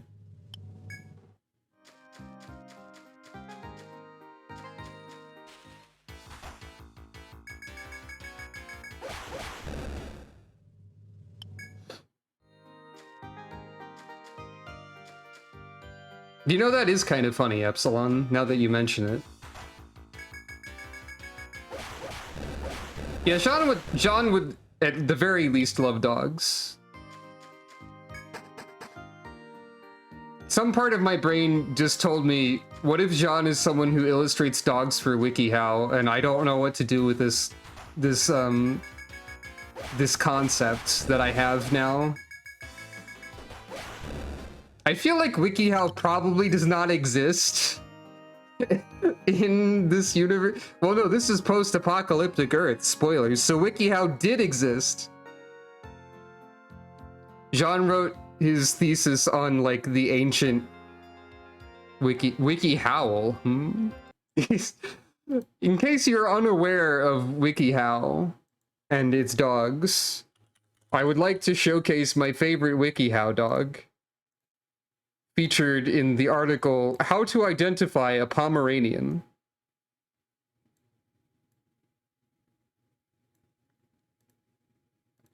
I just want you to look at them.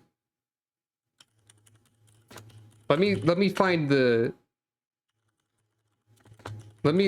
article and read to you the information about this Pomeranian.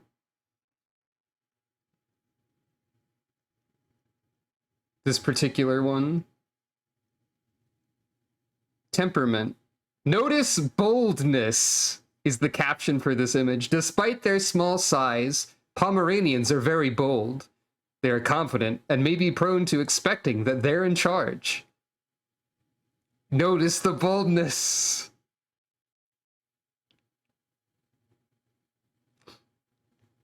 Incidentally, this is more connected to Etrian Odyssey than you might first expect. If only because I am known to make shitposts, and I thought this looked like an FOE sprite when I saw it. So this image exists. I think this team's gonna have a bit of trouble. I even attempted to make a version of the Abyssal God out of entirely clip art and this Pomeranian that only sort of worked. But this image is you know, fine. I'll show you this terrible clip art nonsense that I have. While we're at it, while I'm showing off my ancient shitposts, the indescribable dog. This image is nonsense. Sometimes my shitposts are rather esoteric. perhaps. It's still funny, but anyway. Do I have any other funny WikiHow images on hand while we're on this little tangent? I do. I do. WikiHow is also really good at cats.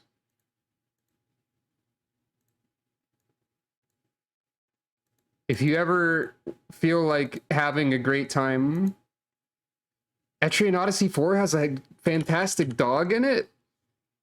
Wow, if you ever feel like having a fun little adventure, look up animal articles on WikiHow for images such as these.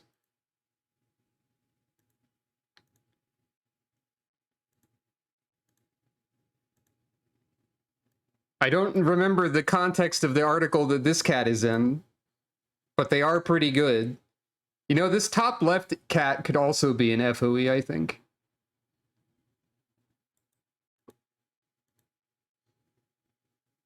Also, in the course of looking through my old images, I've forgotten that I have WikiHow images from an article on how to play Yu-Gi-Oh!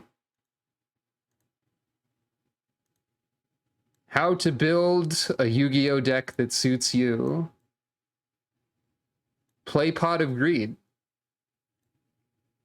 It allows you to draw 2 cards.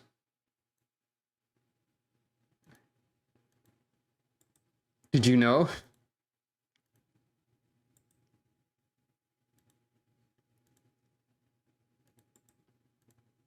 I wish the yeah, it does look like that. I wish that Etrian Odyssey HD did not cut the music when alt-tabbed. But you know, that's just how it is. What other things we got in here? Throw your card into the recycling bin. 'Cause it's banned now. A classic part of Yu-Gi-Oh!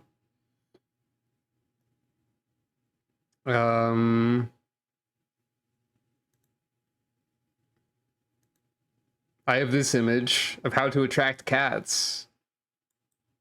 You gotta yell at them about your favorite character from Shin Megami Tensei 4, who's going to end it thus.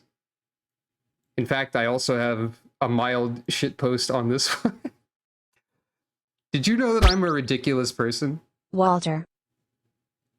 Did you know this about me? Not to mention, I don't think this is an emote currently in this channel, but I do have Pearl from Splatoon as Walter, which I drew for the Chaos vs. Order Splatfest, I think. Back in the day. Walter was the Chaos route, you know. Anyway, all of those shenanigans aside, what were we doing?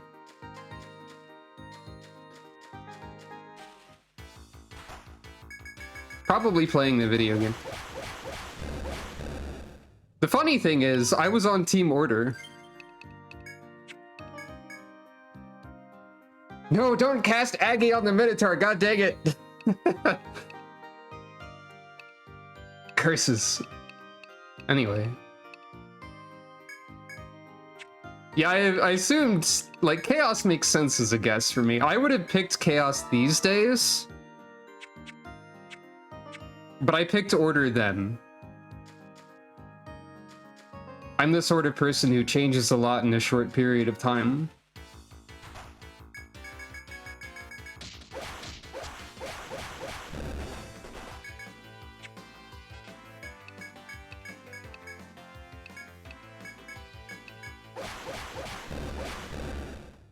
I think my logic when I picked Order was basically that I was afraid of change and I just wanted to be safe. But now I feel like I've realized at this point that I am significantly Chaos Gremlin oriented and probably would have voted for Chaos.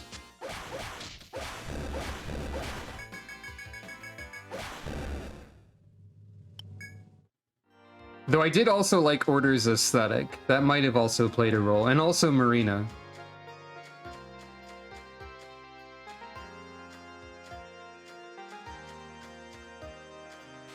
I wonder if Splatoon 4 is going to have another idol that gets routinely mocked on the internet for some detail of their appearance when they're first revealed, and then everybody loves them later. It's happened twice in a row so far. They have to keep the tradition going and have another idol with a sizable forehead, right?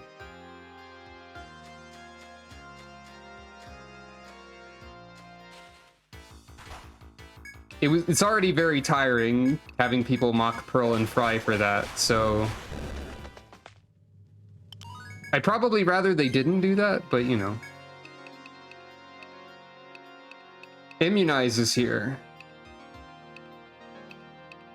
Level 1, but still.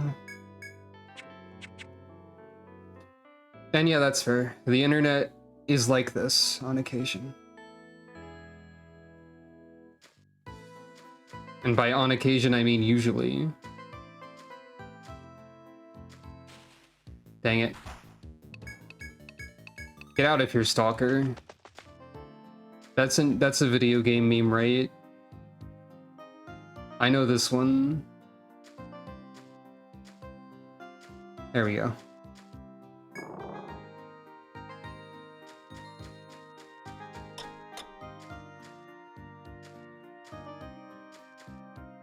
I wonder if this is the same enemy type or a different one, because it feels like they chase you in a different way. However, I don't think I want to find out right now.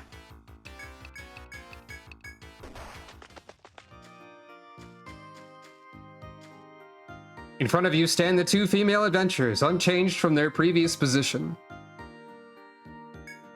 I see you've been to the Radha and accepted that mission. Then we're no longer needed here. I bid you good luck. The women stand aside as the severe Ronin offers a final word of advice. The wolves are resilient enemies. We'll help you as best we can, but be careful.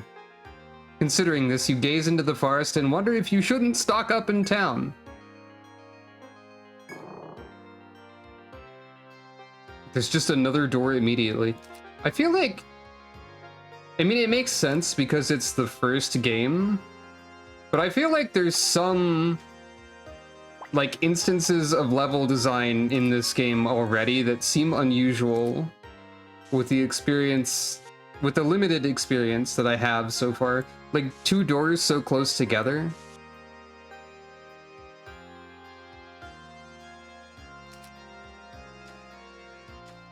I feel like they're in a position ready to do a rolling attack, perhaps. Or maybe it's a way to like lure in prey or something like that. It's a fake out type of deal. They do immediately try to kill me, so I don't feel like it's a misunderstanding. But on the other hand, I do also have a corgi puppy who is prone to biting, so like it could be something like that. Birdie now also has an attack move.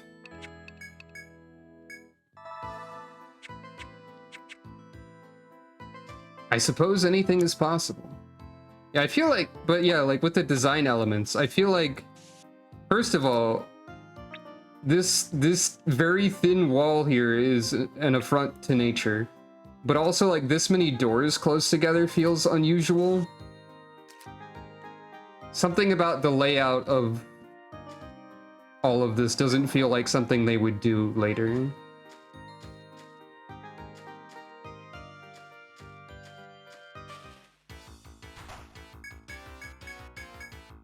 You know what, let's try the funny attack.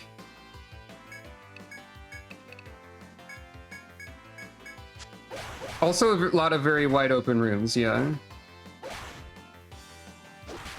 74, that's like... Okay, so Caduceus does like double my normal attack damage at level 1. That seems good. It seems slower to activate. And it has a cost associated with it. But... yeah. Yeah, this is a really weird floor. I feel like this floor Like, we haven't been playing Etrian Odyssey 1 for very long, but I could feel like I could already say this floor seems like it's emblematic of Etrian Odyssey 1 design. Also, this room doesn't seem friendly at all. I'm not used to not being able to run. Hey,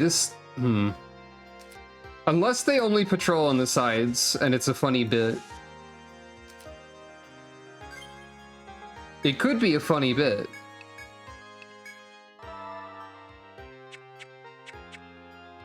Is it a funny bit? It's a funny bit, I think. Or they're like trying to pursue me and they can't.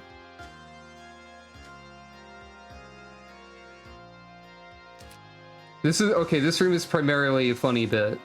Understood.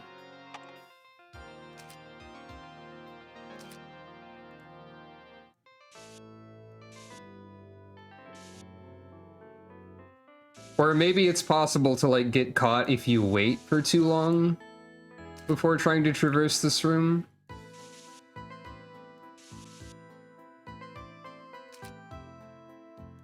Definitely an odd one though. Okay, yeah, one of them moved into the middle, so now we have a problem on the trip backwards.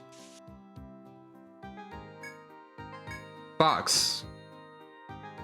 Medica 3. What? I'm in floor 3. Stop it. I didn't get Medica 3s until like floor like 16 or something in the last game. Etrian Odyssey 1 showing off a lot of its design decisions right away, huh?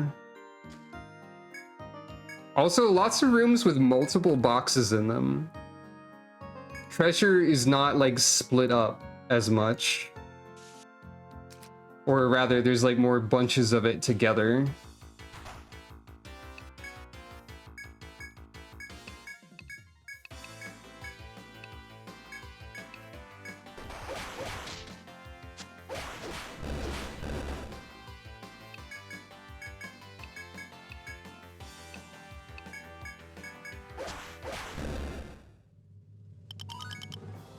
All right, now we have 3 caduceus.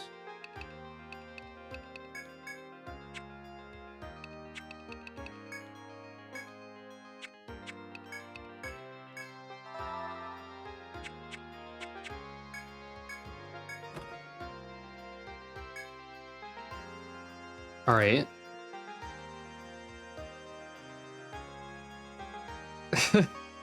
Yeah. Gonna do a bit when I make a video game where the very first treasure chest in the entire game has a mega elixir in it. Or something like that.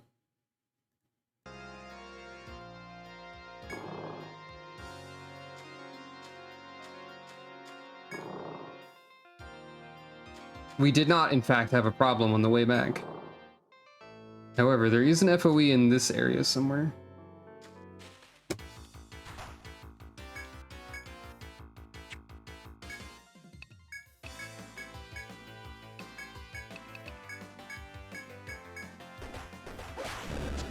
You know, I'm gonna reconsider my position on the TP regen.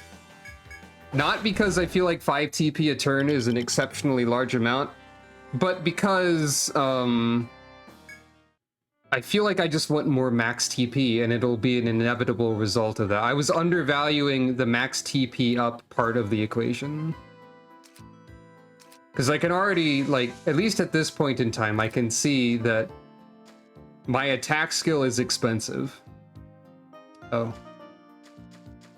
I feel like Etrian Odyssey 1 also really likes dead ends that have nothing in them.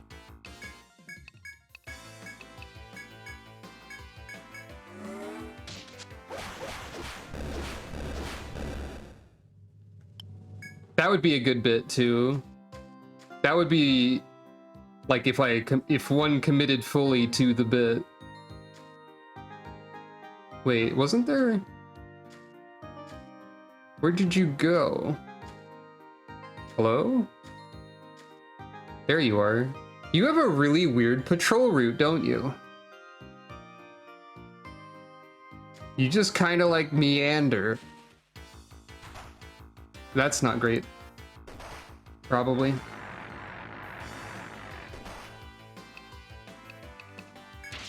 You know what would be funny, I think? Boosted. Okay, only one person has boost right now, but still.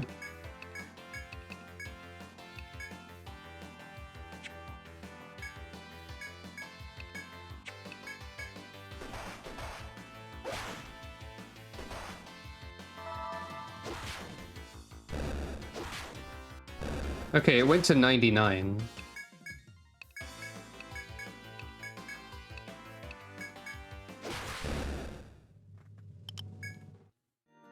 God, that would be something. Just an FOE that moves arbitrarily.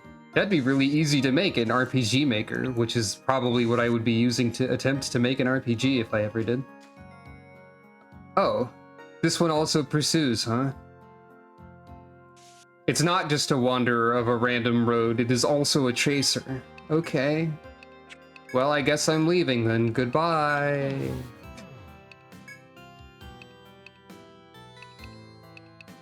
That's interesting too, because I think in 3, FOEs were primarily either patrolling or they chased you, and they didn't really combine those two that often. But in this game, they just, like, do it right away. I don't think there were many that were on a patrol route and then chased you if they saw you in 3, at least not for a while.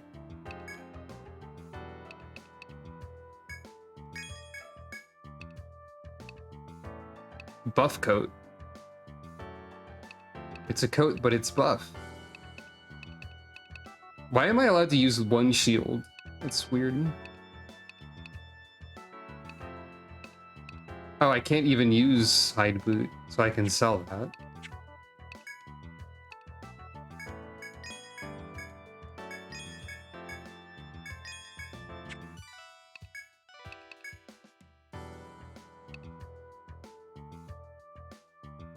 Wait, I can stack these. I could have 2 instances of cut resist up. That might be good. Yeah, that's true too. These FOEs seem a little more arbitrary. I think... Oh wait, I can stack these is a big part of like accessories that I didn't process during the 3 playthrough. Based on some things I've seen. Granted, I don't know if it works in this one, but I'm guessing probably. I also don't know how many enemies are using cut against me.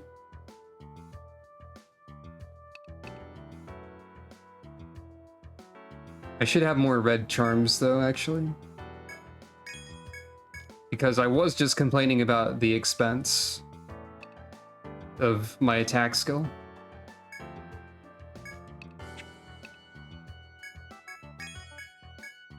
Oh wait, I just gave you a second one. I mean, that's fine, I guess.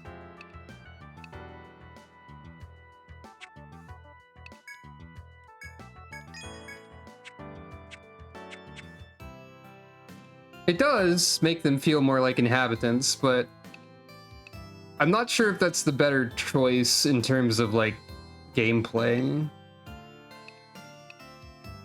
I feel like you kind of have to sacrifice that a little in order to have, like, game design in this sort of game. But it could work either way, maybe. Sleeping is now 50.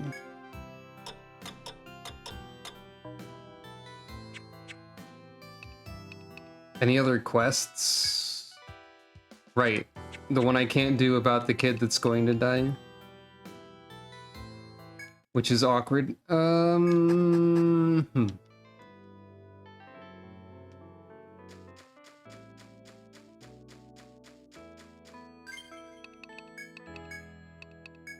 I do still have the boots. I can spread this around a little bit better, probably.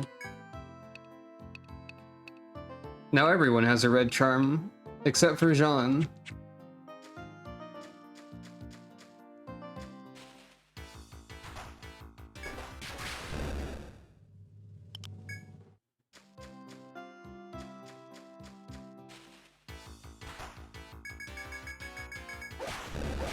Even though they feel a little bit less like intentionally designed as puzzle pieces, they do inadvertently become puzzle pieces, I suppose, so at least they have that. I'm not sure if that's good or bad.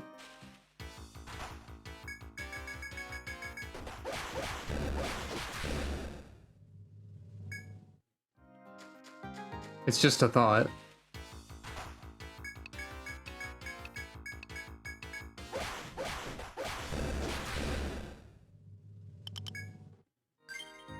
Okay, I think Patch Up has become more worthwhile as I put more points into it. And if Godot also gets points in it, presumably they stack and we'll be doing pretty okay there.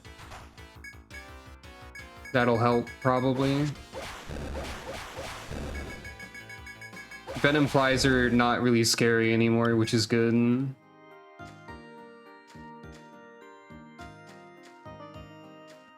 The bunny's motives are only known to the bunny. I cannot even begin to answer your question.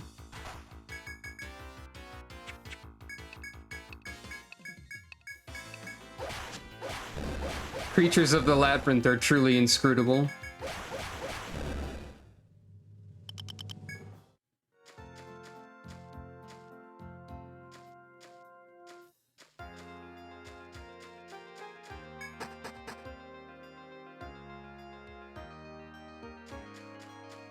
I'm going to assume that, especially because this is Etrian Odyssey 1,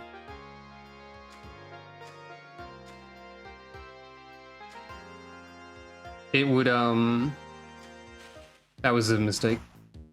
I'm going to assume that, especially because this is Etrian Odyssey 1, that it would not be wise to attempt to fight an FOE for a while. However, it would be funny, and I did just save recently, I think.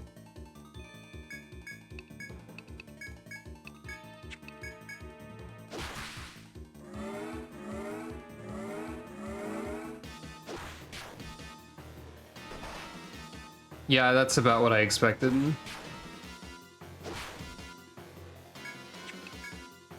However, we did a decent amount of damage, all things considered. So maybe it's not as far away as I thought.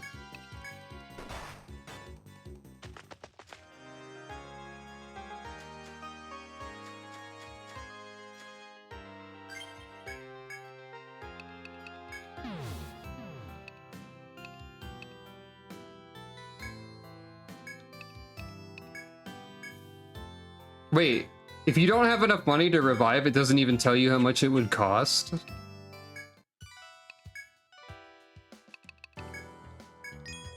Alright. Rest well. Thanks for enjoying the stream.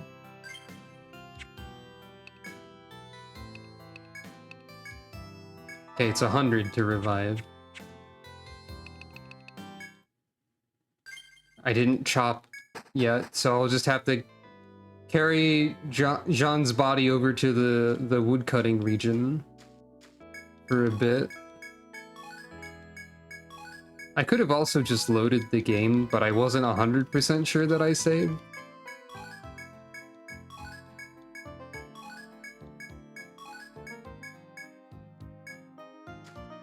So let's do something. Let's first become 100% sure that I've saved, and see what happens when I try to fight FOEs in general. Assess their general power levels. Now that I am level 10 and I have skills. Though not many.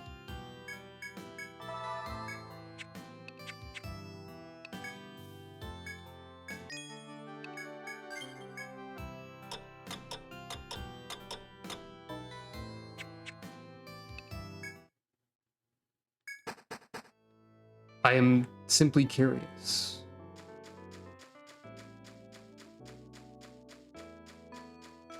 I assume that once I have more levels in the attack skill and immunize, I'll be able to I'll be both high enough level and have enough of the skills to probably fight them pretty reliably.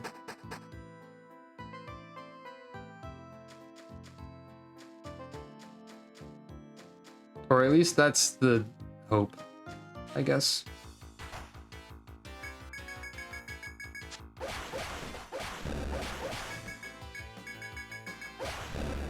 Especially if I boosted the boost meter in advance.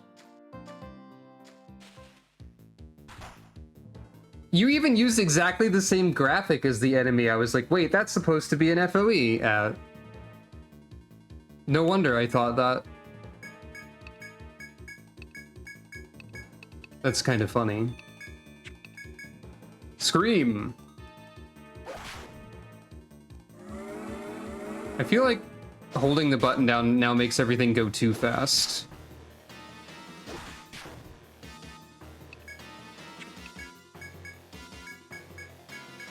Okay, Ragelo might be very beatable? Maybe?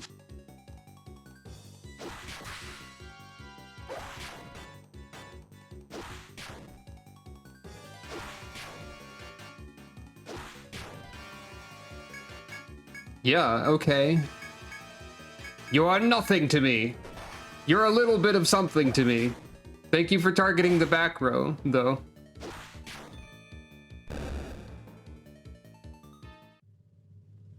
Only a horn, too.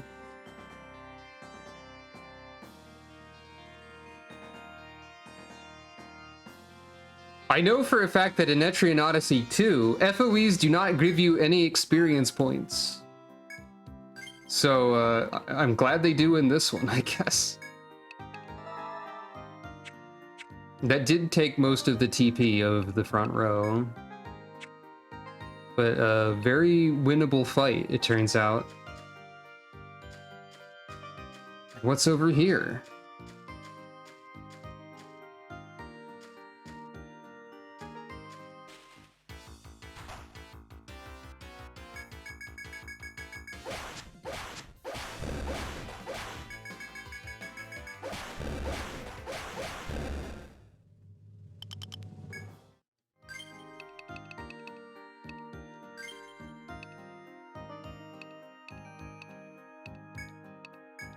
Let's make the normal animation speed fast, and then the regular, like the speed up speed very fast. I feel like, are there less shortcuts in Etrian Odyssey 1, or have I just simply not found them? Okay, here's another FOE. Are you patrolling in a funny circle? You sure are. Oh, maybe not.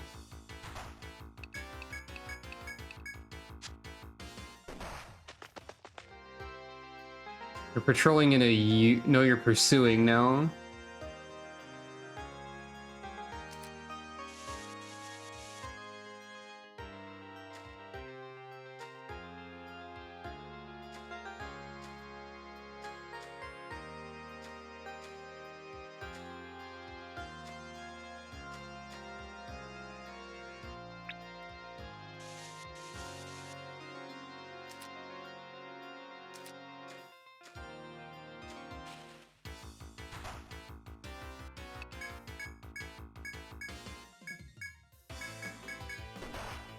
Birdie, no!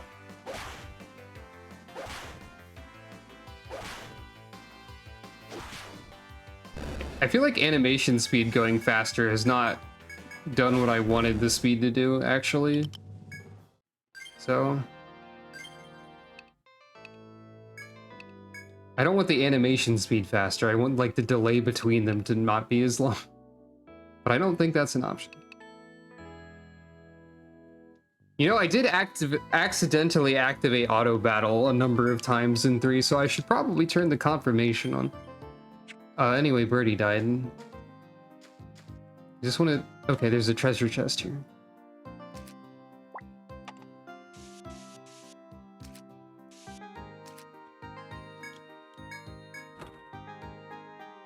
Nectar. The first time we've seen nectar.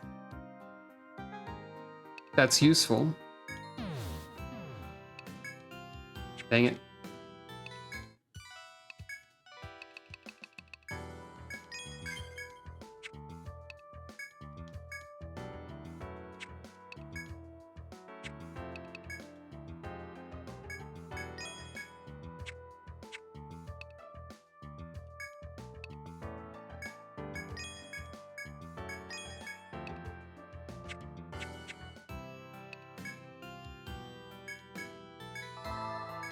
I've got $9. Time to go beat up a rat again. But alright, I figured out I can beat the first FOE pretty easily, though someone might die if the front row gets hit. We were lucky that the back row was targeted by the one attack that Rachel Ope did.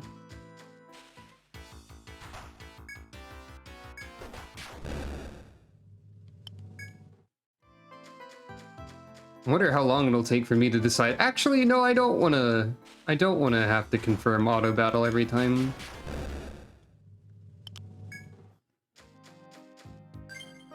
Oh, I didn't chop yet. I gotta chop.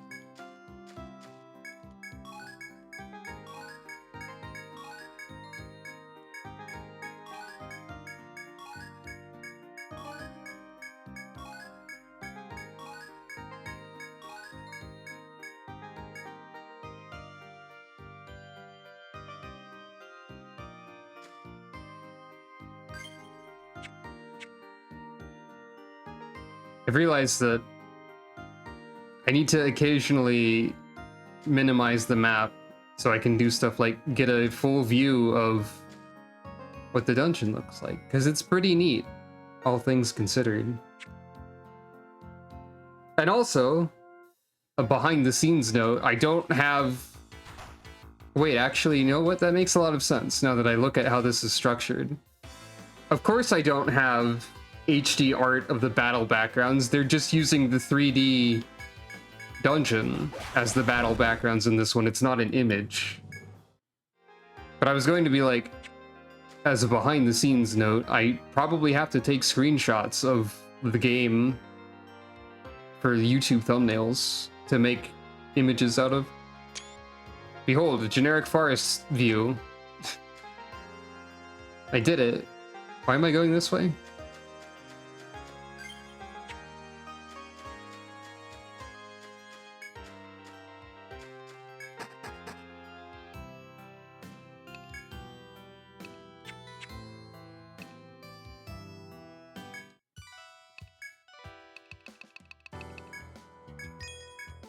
Also, I can't look at a guild card, like at the end of streams, to have like a general idea of progress or anything like that. I can look at the status menu, but you can't get like a idea of the entire team's status at once, really. Which is unfortunate. All that said, in the interest of keeping it a slightly shorter stream today, as mentioned earlier, I think this is probably a decent stopping point. We hit level 10, we were able to defeat one FOE, we explored the opening of the game a little bit. We're not gonna get to the end of the game in 3 streams or anything, so it's a slower start, but that's about what I expected. Hopefully it was an enjoyable stream. So this is the beginning of the adventures of the Antibody Guild. And next time they will proceed further into the first stratum of the labyrinth. I think I'm probably still gonna do stuff where I like stream multiple different things in a week. So I don't think the next stream is going to be more of Antibody yet.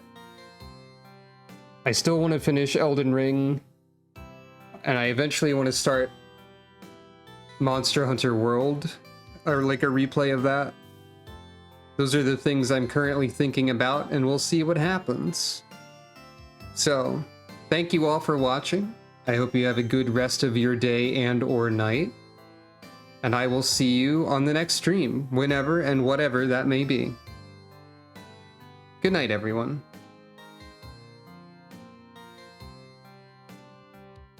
I'm glad you enjoyed it.